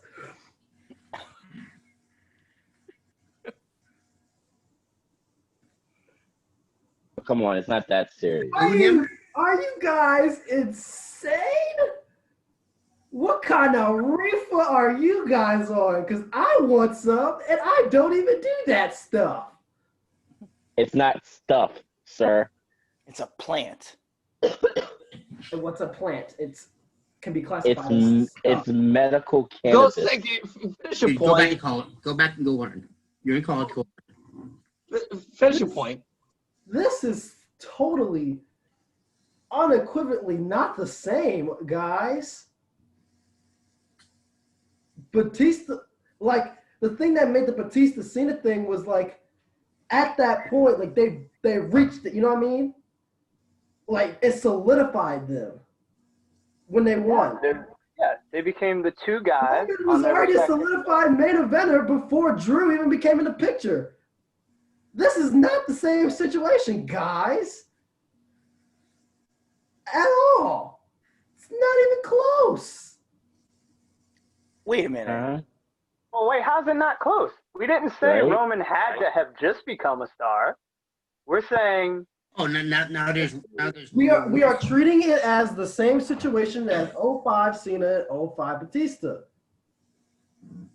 They like what made it so cool was that they both reached, their maximum, like when they, made that big elevated push into like main star. Roman was already a big star in my opinion. So how can you equivalent that the same with Batista and Cena? Because Roman comes across as a bigger star right now during this Tribal Chief stretch than he ever did when he was the top guy and we were supposed to like him. Roman feels a much bigger deal right now. Because a heel is. But wasn't okay? Nothing to do with heel. It's nothing to do with heel and babyface. No. If that's the case, that would be like if I said, oh, well, CM Punk in 2000, if I compared CM Punk in 2007 as a babyface and CM Punk in 2011 as a babyface. Like babyface, he's babyface at both times, but at one time he was a much bigger deal than he was previously. That's how it is in Roman's case. It has nothing to do with him being babyface heel. It's the character presentation. He could have been a babyface and they could have made it work. They just fumbled the bag so bad that he had to turn heel to try something new. Let me also elaborate on that. I mean, I also want to say, it was like when Batista and Cena won, they got their first world titles. You know what I mean? That's what I'm trying to say. Like, they both had their first world titles, and it felt like, you know what I mean? Roman has already been established. He's already had world titles, so I don't feel it being the same. That's what I'm saying. Like, it's not the same. Hold on, let me. Well, the two biggest stars, they don't have to be crowned on the same night. But what I'm getting with these questions and the way that I'm taking it is that if we're going to compare it to 05 Cena and Batista, the thing that made it so cool was the fact that they both elevated to stardom at the same time. They both got their. I get what you're saying, JJ. That's how I'm taking it.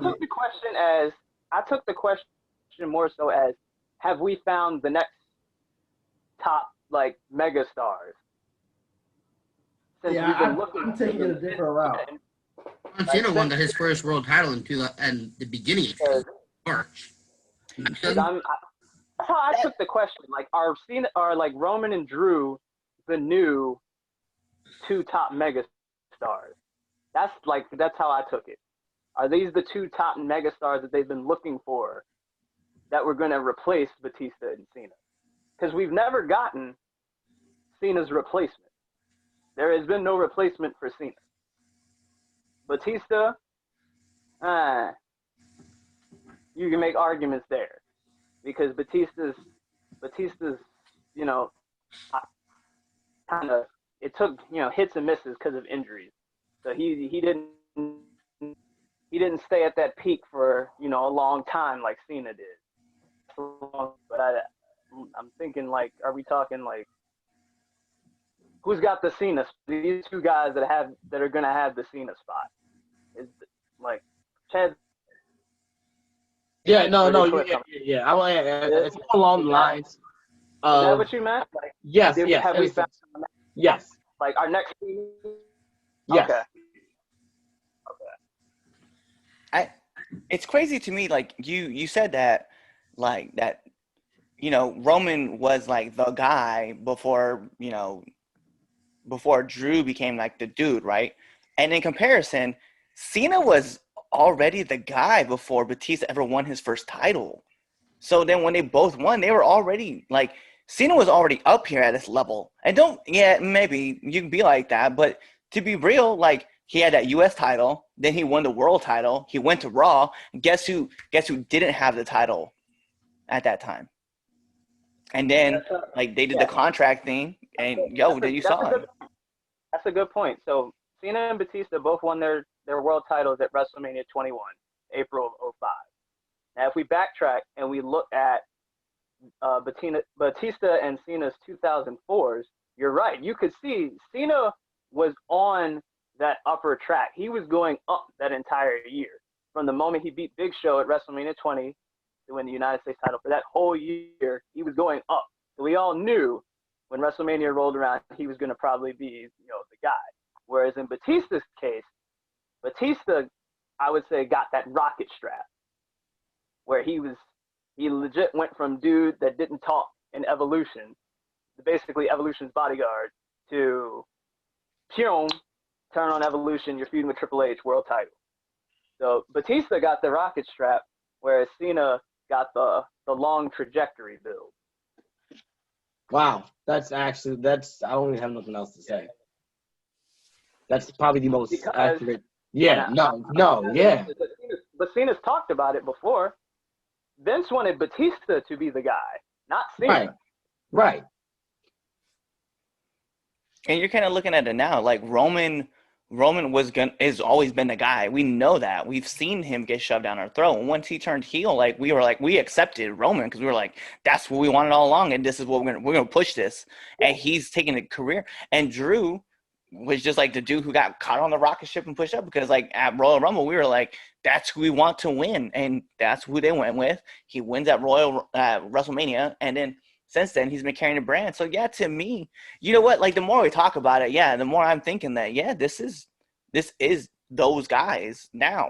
Like, I don't want to say it's Cena and Batista because that's, those are those guys, and they were like an anomaly in that situation. But Roman and Drew now, like, they're those guys, man. Those are your two megastars for the brand. And when I think about it, I can't – and, like, a Fiend on Raw, yes, I'm all about that. But – yeah, when you think about Raw, like Drew's the dude, and then Roman is the dude on SmackDown.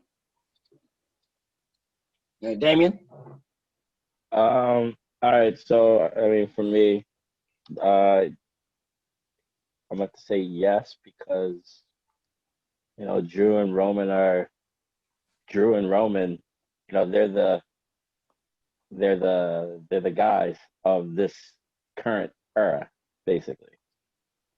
Where you have Batista and Cena was like, that next in line from Rock and Austin and like, so on down the totem pole. So yeah, it's the same thing. Like, these guys are like the guys. Okay. So I'm disagreeing. I don't think necessarily this is the moment to crown Drew and as, I don't want to say a top guy, but as that guy, alongside Roman. If we're going to put Drew along, then if you want to have him in that conversation, that's fine. But you have to make sure that we don't leave out the name of Seth Rollins. Facts. So, and because let's just, November of 2012. Whenever the November 2012 Survivor Series of that year, when the Shield debuted, that specific moment has shaped wrestling as far as WWE is concerned. Well, no, not into the WWE, but as wrestling, period. 3 stars were made that day. Dean Ambrose, Jon Moxley, Seth Rollins, Roman Reigns. Because after that moment, they took on the WWE. Because what happened? We saw the rise of the Shield. Then we saw the first initial push of Roman.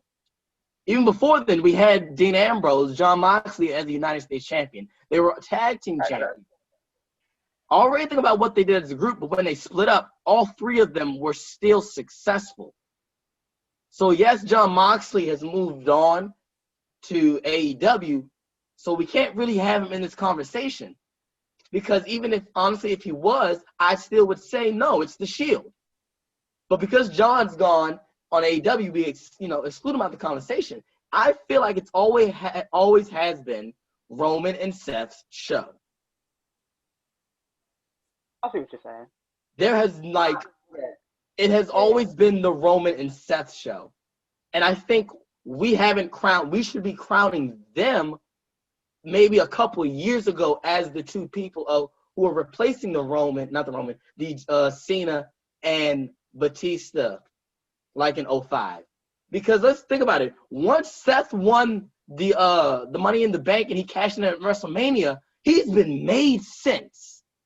He has not that made him a top guy, and that was the moment where, in a sense, Justin, you put like he got the rocket strap, and he just shot up. Yeah. Where we saw the whole build to Roman right then and there.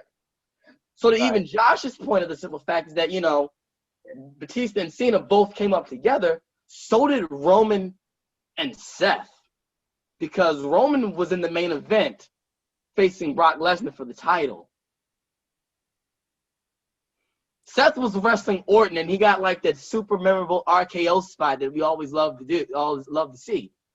The beginning of that show, but walked out, you know, the WWE champion, ending main event, which is still probably the, you know, bar none, the greatest WrestleMania, you know, cash-in period. Just cash-in period. So I don't think it's Drew. I think we're kind of late to the game of crowning these the two replacements. Yes, Drew, you know, Royal Rumble, it was the, you know, and then, you know, his build to WrestleMania, and that's, you know, we all wanted Drew to win.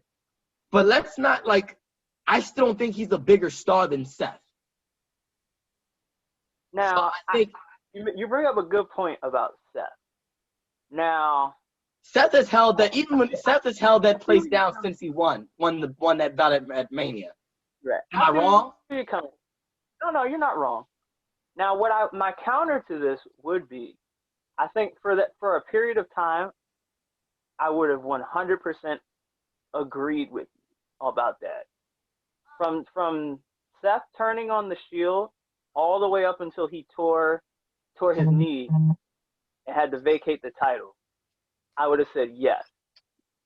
But from his return from injury, even until now, he's never quite gotten back to that level and stayed at that level. He's been up and down. It's been a lot of hit and miss. You know, for all the great stuff Seth has done during that period of time, there's a lot of stuff that we also felt about. And remember, Seth was the one that got the big win at WrestleMania over Lesnar first for the title. And they tried to go with Seth in that top spot. And it was like, we all looked at him, and we were guilty. The fans turned on him, basically. We looked at him and said, oh, he's not as cool as his girlfriend. Basically. And it was like, oh, his girlfriend's the bigger star. He's not as cool as his girlfriend. So Seth was never treated like the guy. He was treated like a top guy, because there's been a lot of top guys throughout the year. Your Daniel Bryan, your CM Punk, all of those kind of guys. But Seth has never been positioned and treated as the guy since he's been back from that initial injury. So then if that's the case, do we say now he's super consistent. I will say that he is super he's consistent. definitely consistent. yeah. He's built up that body of work. If they wanted to, they absolutely positively could. Yeah. So I would put Seth in that next tier, like right under, like to use a Attitude Era analogy. You had Rock and Austin at the top, and underneath Rock Austin, you had Kurt Angle, you had Triple H, you had The Undertaker, you had all those guys right there that could easily be up there with them. They all just kind of take, you know, when Shawn Michaels came back, he was up there in that category of like not quite the guy, but like that tier that's like right under, right on the cusp, where if they wanted to, they could put it right up there, put him right in there. And I think that's where Seth is right now. He's in that spot where if they want to strap the rocket to him, they can. I just don't think he's being positioned that way. And it doesn't feel like he's ever really been put back in that spot where the show revolves around him. Like we know SmackDown revolves around Roman. Raw revolved around Drew. And I didn't feel like when Seth was Universal Champion, it never felt like the show revolved around Seth. The show revolved around Becky. The show revolved around Becky. It didn't revolve around. Yeah. And no, exactly. So that's my thing is, should we just say then, instead of, you know, basing off my same argument that, you know, it shouldn't be Drew, it should be Seth and Roman. So then do we put Becky, because Becky is a bigger star than Drew? No, hands down. Which, she's just, pregnant right now. But Becky is a bigger star than Drew. If Becky would have come back today, it's Becky, it's Becky's show. No more, no that. So would we say instead of Drew, Becky, did we would say Becky and Roman? I think for me what it is, right? I would say yes. And the reason I would say this is think about the 2K20 video game cover. Right. The first Who was on Roman it? was on the cover. They didn't put Roman by himself. They put him side by side with Becky Lynch. Touche. No, good point. And here's my thing for it too, right? It's like, yes, when Becky comes back, like we all know it's gonna go back. This is gonna be Becky's show. Like she's gonna be running it. So here's the thing, Cliff. Before you continue, we don't know if Becky's gonna be able to get back her momentum. Right. If she can get back to it, she might come back and be on that level, because we've seen Sasha rise up so much. Right. So we don't like Becky will be factored in, of course, but we don't know if we're all right now. But right now, like if you look at Raw's roster, like because Becky's gonna go to Raw, right? And we know that Asuka's there, right? But I think if Becky comes, when Becky comes back, you're gonna see like people are gonna explode for her. They really will, right? We may not have crowds back. We don't know, but people will explode for her, and then you're gonna see like that's you're gonna be your top person right there. And then after that, Asuka's gonna sit in that next spot. Asuka essentially to me is, as you kind of said it, is the Triple H of the Attitude Era. Like just right underneath. Like if you need to run a program with someone that's really good, that's who you're gonna do. You get Asuka to be like feud with Becky, right? I think I have I kind of like the idea that they are the new John Cena, right? And you brought up a great point. Triple H, right, had a great run through the Attitude Era, right? But he was never the guy. He was always just a guy there. And I feel like that's where Seth is. Seth was, you can point at certain points, right, and be like, well, there's Seth, right? But Seth will always be the consistent dude. The thing that makes Drew so different was we watched this man like go in, get cut, come back, right? Go to NXT, blow up, and then come to Raw and instantly was like a factor into the spot. And then like they did have their fuck ups, right? With let's be real, they did with the Dolph Ziggler thing. They kind of they tried to put like the team thing and made him like the big lackey. But once they realized like Drew's gonna be the dude, I essentially saw Drew as Deacon, like, and he was Devon's lackey. And then Batista came out of that. Like he obviously went to Evolution, came out of there and became the big star, right? But that's where Drew was. Drew was like the Dogs of War and all that other dumb stuff they had him with. But then he blew up. And now we're like, oh, look at Drew. And I feel like when you look at the past, man, like Drew and Roman are going to set the standard for the next couple years for the two shows. And we're going to look forward to looking to him. Roman said it best in the promo, man. He's like, people watch Raw because of you, but now people are going to watch SmackDown because of me. And that's a statement that you could think of. Like, we used to watch SmackDown for Batista. We used to watch Raw for Cena.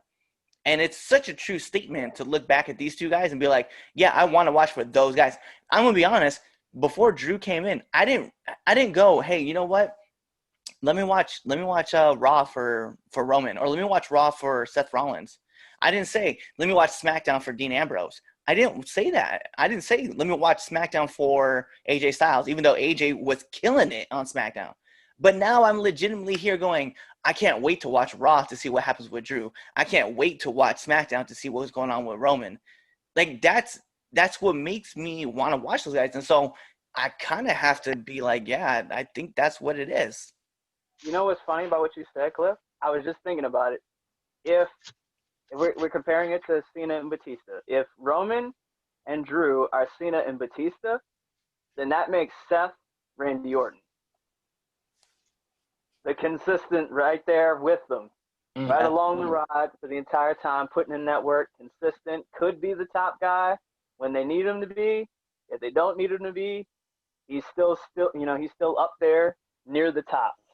So I think that's the position that Seth is in right now. Like, we don't know. We don't know. Just like in '05, we didn't know if Cena in '05, we didn't know Cena would be on top basically until 2018. We didn't know. So only time will tell. But right now, the way things are looking, that's what it looks like. The Cena and Batista of today are Roman and Drew, and Seth is the equivalent of Randy, right there with them, running, just as capable, just as able. Soldier waiting to go, waiting for the call. Yo, that's so wild because we legitimately we said Rock, Hogan, and we compared like Shawn and Triple H, and here we are talking about Cena, Batista, and we're talking about Randy Orton, and then we're talking Roman and Drew, and talking about Seth. Oh, the disrespect to the Miz. Oh, There's always TBI. there's different tiers. You Yeah. know what I mean? Yeah. Like, if you That's wanna, facts. you want to talk about like consistent heels that could get heat, that you could do anything with. Miz is like Honky Tonk Man. Honky Tonk Man was never like, he wasn't headlining pay-per-views, but at different points for most of his run, he was the top heel. He was a heat getter. Honky Tonk Yeah, Man he was. That man could get some heat. Facts. So, So, no, I think that was no. I think we make the good point. As far as the staff is concerned, Becky, all that. But all right, cool. All right, so we're gonna move on. It is now time for the yearly Red Dogs Power Ranking.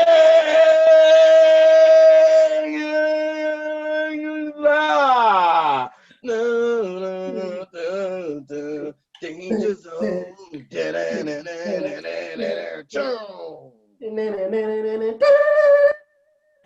all right. Well, before we get into these yearly power rankings, let's go back 2 weeks. We'll go back last week because we didn't have a show, and we'll hit this week's power rankings, and then we're going to go into the yearly one. So we have 3 rankings that we're going to talk about.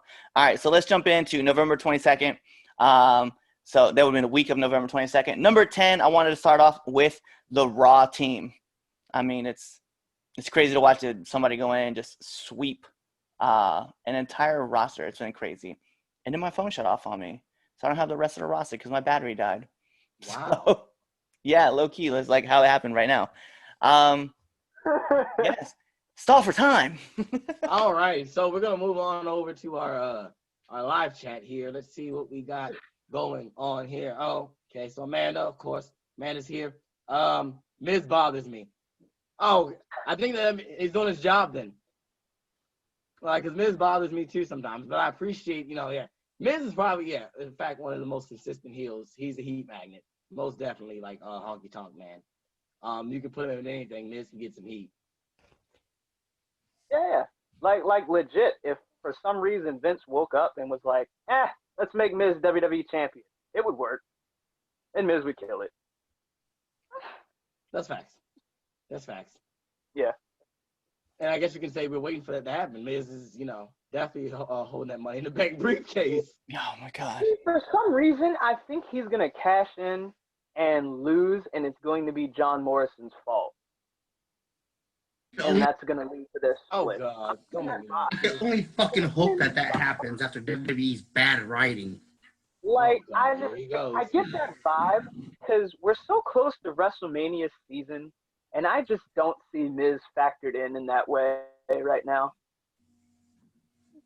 Unless they do like some post-Mania-ish, which they could do. I don't know. We'll see. But I get that vibe. I get this vibe that Miz isn't gonna successfully cash in, and it's gonna be Morrison. Well, that's just the vibe I get. It's funny because they said it to Miz. Amanda says Miz bothers him or her. That's great because he's awesome. Moving into number 9. I So, like him happen. number 9, we have Candice LeRae. I'm not gonna front. Fun match. I loved it. So I'm gonna just put it out there. Yeah, you can boo it. Number 8. This is the crazy part because you wouldn't think this would be the thing. This would have gone.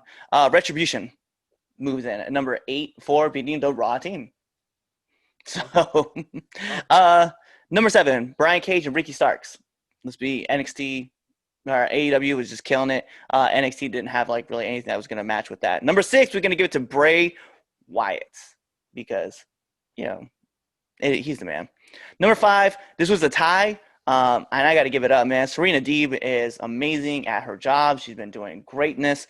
She's killing it. Thunder Rosa match with her. I was just thing of beauty. So who's she tied with? SmackDown Women's Champion Sasha Banks, who also had a killer match.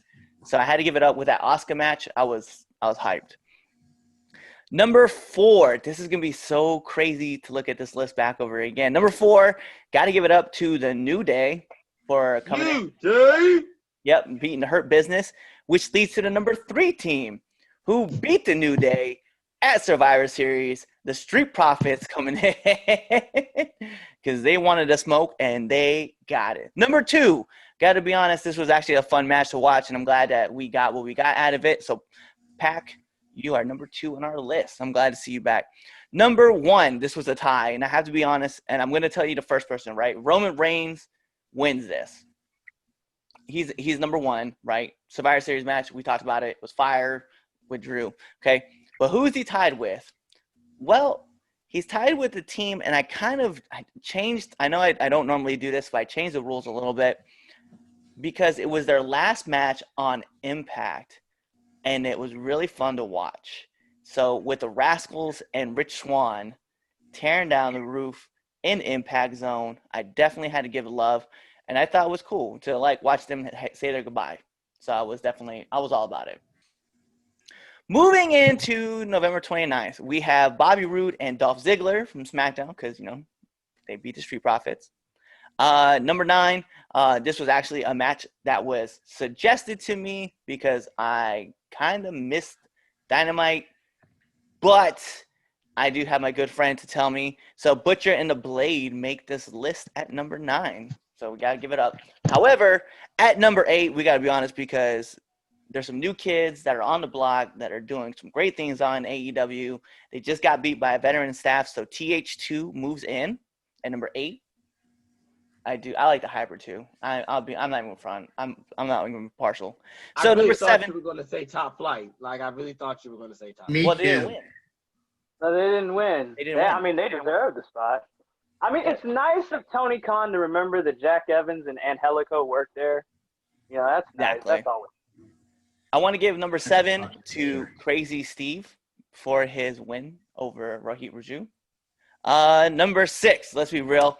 This was probably like one of the coolest debuts for a wrestler in a long time. Let's give it up to Alexa Bliss. Because she has like her new little Fiend character thing going on. So I like seeing her. Candice LeRae moves in at number 5. Number 4, can we be honest? Number 4 was such a fun match and such a hard-hitting match, and I loved the story of the submission moves. Kushida moving in at this spot. Number 3, Okay. This was kind of wild to me, the way that the story wrote out, but I was kind of okay with there was a botch, but then they kind of covered it, and then they restarted a match. So New Day moves in at number 3. Number 2, got to give it up. He's been laying it down. He's been slaying it, for a long time now. Let's give it up to Riddle, Matt Riddle, because he is that man. And then number 1, let's be real. If this was a pay-per-view, this match would have main evented and probably would have stolen the well, I can't say stolen the show if you're main eventing. If it wasn't main eventing, it would have stolen the show. So we got to give it up to Pete Dunne, man, because that match with Kyle O'Reilly was fire. Yeah. So that is the person with the top spot. So let's get into our power rankings for the year. So how I had to do this was a couple different ways. I had to order them and then kind of flip through the list and just kind of see who popped up the most and then try to like navigate the order from there. So it's been kind of a tough one, but after a little bit of elaborating and, deciphering and finding out information, this is how we stand. With number 10, we have Sasha Banks. You can boo all you want. Does not matter to me. Number 9, we have to give it to our uncle of our show, because Mr. Keith Lee moves in. Uncle G. We got to move in with another person. I say, okay, I have said this time and time again. I love him as a chaser. I don't know how I feel about him as a champion, but he's always consistent no matter what. John Moxley moves in because he's good. Number 7. JJ hates this team. I laugh every time he talks about them, but you got to give it up to him because they do put on some fire matches. The Young Bucks.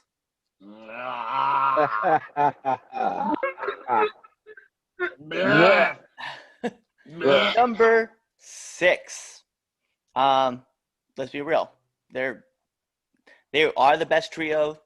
Well, I don't want to say the best trio. They're one of the best trios of all time. They're also a great tag team. They run around. They know how to do things. They keep people hyped. So the New Day is moving in at number 6.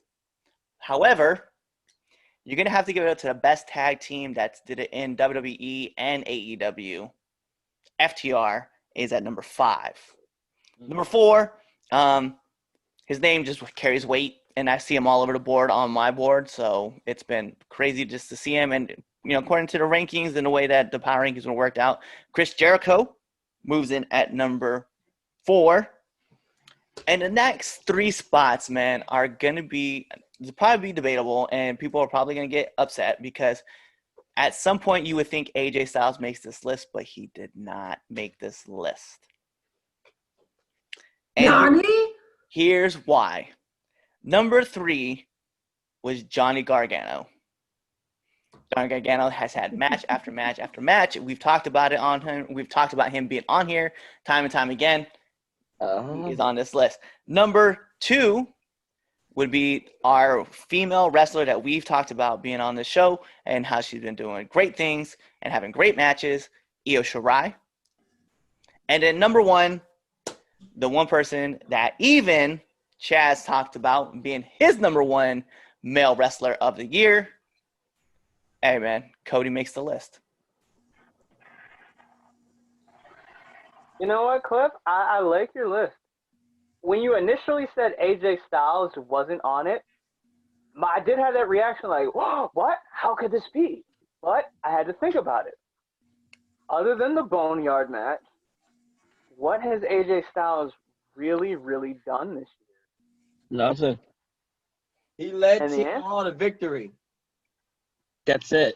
But compare that to matches. Yeah. Like, I'm trying to think of like what, other than the Boneyard match, where we were like, damn, that was an amazing AJ Styles match. The only one I can think of is the IC title finals with DB.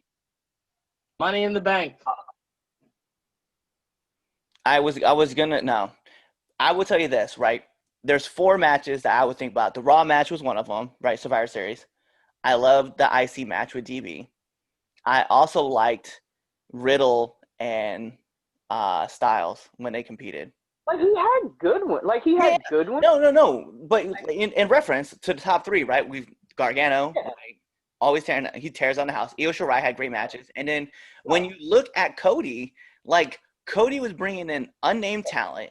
And then we were talking about those matches. And every time that I said, hey, here he is on this list, there was not a point of disagreement of like, I don't think Cody belongs that high.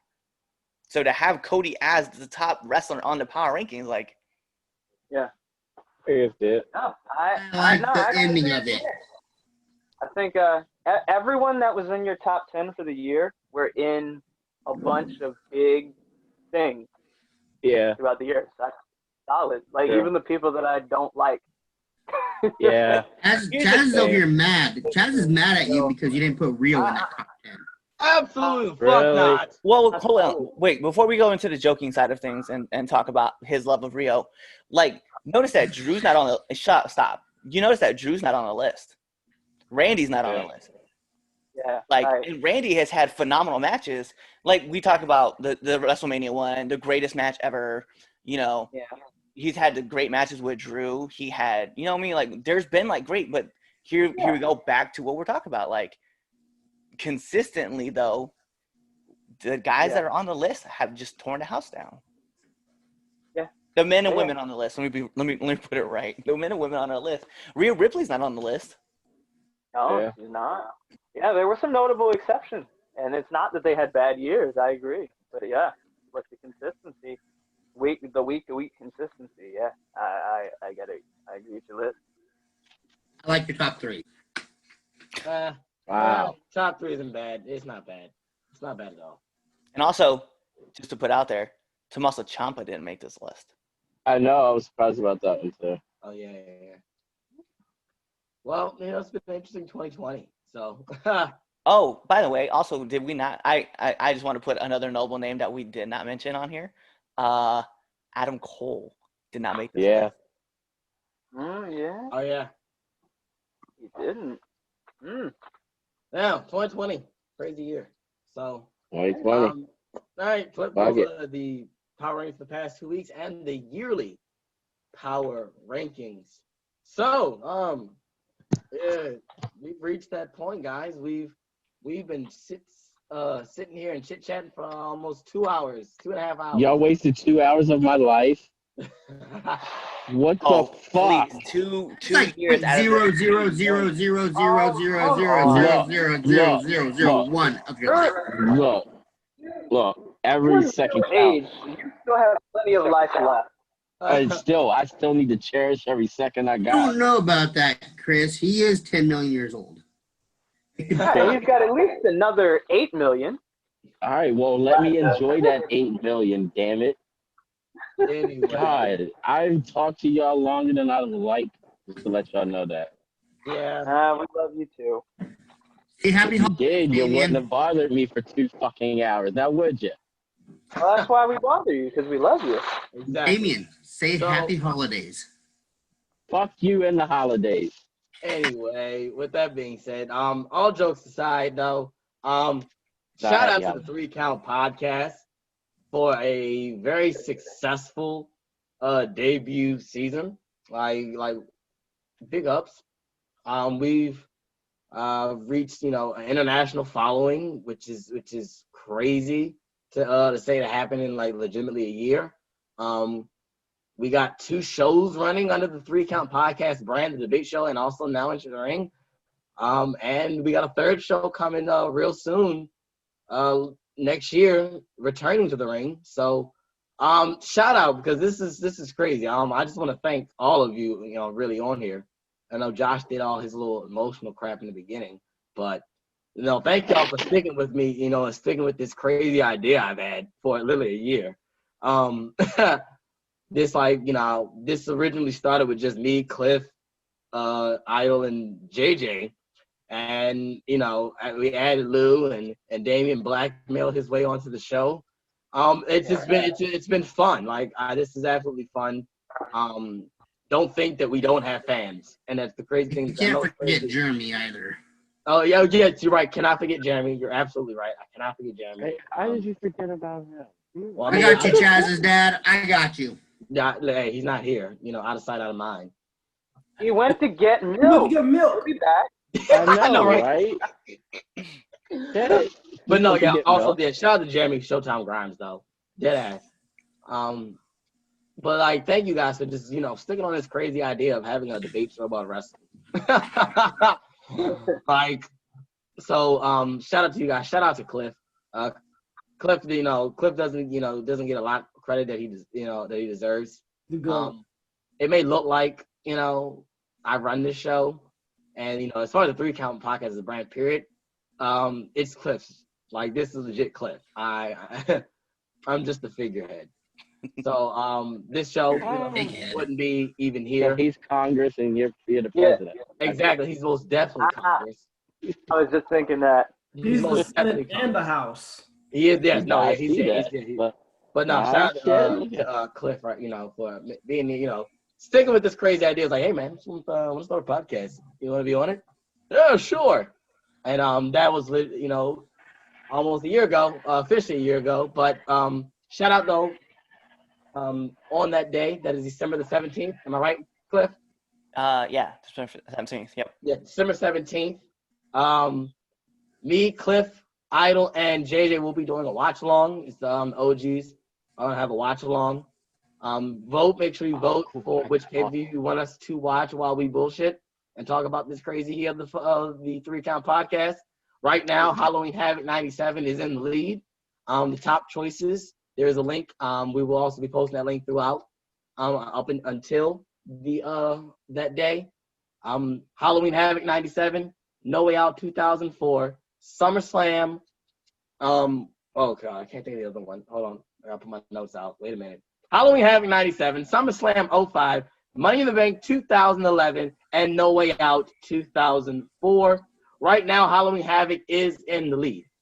So as of right now, it's looking like we're watching Halloween Havoc 1997, but that can also change by your votes. So definitely go vote. We will be dropping the link for that poll after this show goes off the air, and we'll be posting it throughout up until the 17th of December. So yeah, shout out to you guys. Thanks again, for really doing this with me, because this is crazy that we have a podcast with almost over 2K listens in a year, and we've been able to talk to, so many different people being on the show and, now into the ring. So shout out to you guys, because, you guys don't get enough credit either because you stick by every week and, talk some wrestling shit. So shout out to everyone who's ever been on the 3 Count podcast, and shout out to everyone here in the 3 Count War Room. All right, enough of that sappy shit. So make sure you tune in to my episodes of Now Entering the Ring that come out. Like I said, even though we are going on a hiatus, we'll be back, but you will not be left without 3 Count podcast material. Now Into the Ring will still be a thing. We got interviews coming out this week, next week, the week after that, the week after that, and the week after that, and the week after that, and the week after that, and the week after that. So definitely stay tuned in onto our podcast listeners. You still get Now Into the Ring, and also on YouTube, you will still get interviews. So definitely be on the lookout for those. Also, I will remind you that January the 27th, 2021, if we make it, is the season 2 premiere of the debate show. It will have a new name. It will be the same show, but it will be more hijinks. I'll come up with a better catchphrase and a better tagline later down the line. We're moving. Oh, yeah, we are. Because currently, so what people don't know, we'll put behind the scenes, and you might see it on the bottom. We're on Zoom and doing this live, but next year we're gonna be on Streamlabs. That's fine. And so people on Facebook as well as YouTube can chat with us. That is absolutely correct. We are moving from Zoom. It's funny. We've gone from Skype to Zoom. Now we're on StreamYard. So like I said, we're moving up in the world. So definitely thank you for tuning in to all of our fans. So January 27th, season premiere of the 3 Count podcast. This will be this is the final sign off for the year. I can't believe we've done this long, and actually have people that actually watch us and like us. So, ladies and gentlemen, for the last time of 2020, I'll see you again real soon. For the last time, my name is Chaz Evans. I am the Don, here with the Red Dog, Clifford Miller, the Idol Master, His Royal Swollenness, Chris Idol, Lou the Franchise, my little brother, and the Dark Lord in the flesh, Damien Fatal. Thank you for listening to the 3 Count podcast, and tune in next year. Wow. Next year in 2021, January 27th, for the season 2 premiere, part 2 of the 3 Count podcast debate show. Be there, or, just be there. That was way too happy. Way too happy. Wow, guys. Congrats. Hey guys, it's the host of the 3 Count, Chaz Evans here. Make sure to let you know that I don't run shit, I don't do shit, I just talk shit. And make sure you subscribe to our podcast. What else did you do? You should also follow us on all social medias. That's the Facebook at 3 Count Podcast, the Instagram at 3 Count Pod, and the Twitter at 3Count_pod. Also, if you like us a lot, you should definitely buy a t-shirt at prowrestlingtees.com/3countpod, and that's the number 3. Don't be an idiot and type in THREE, because you're not going to find anything. So make sure you follow us at 3CountPod or 3Count_pod on Twitter and buy a shirt. Be there or be somewhere else.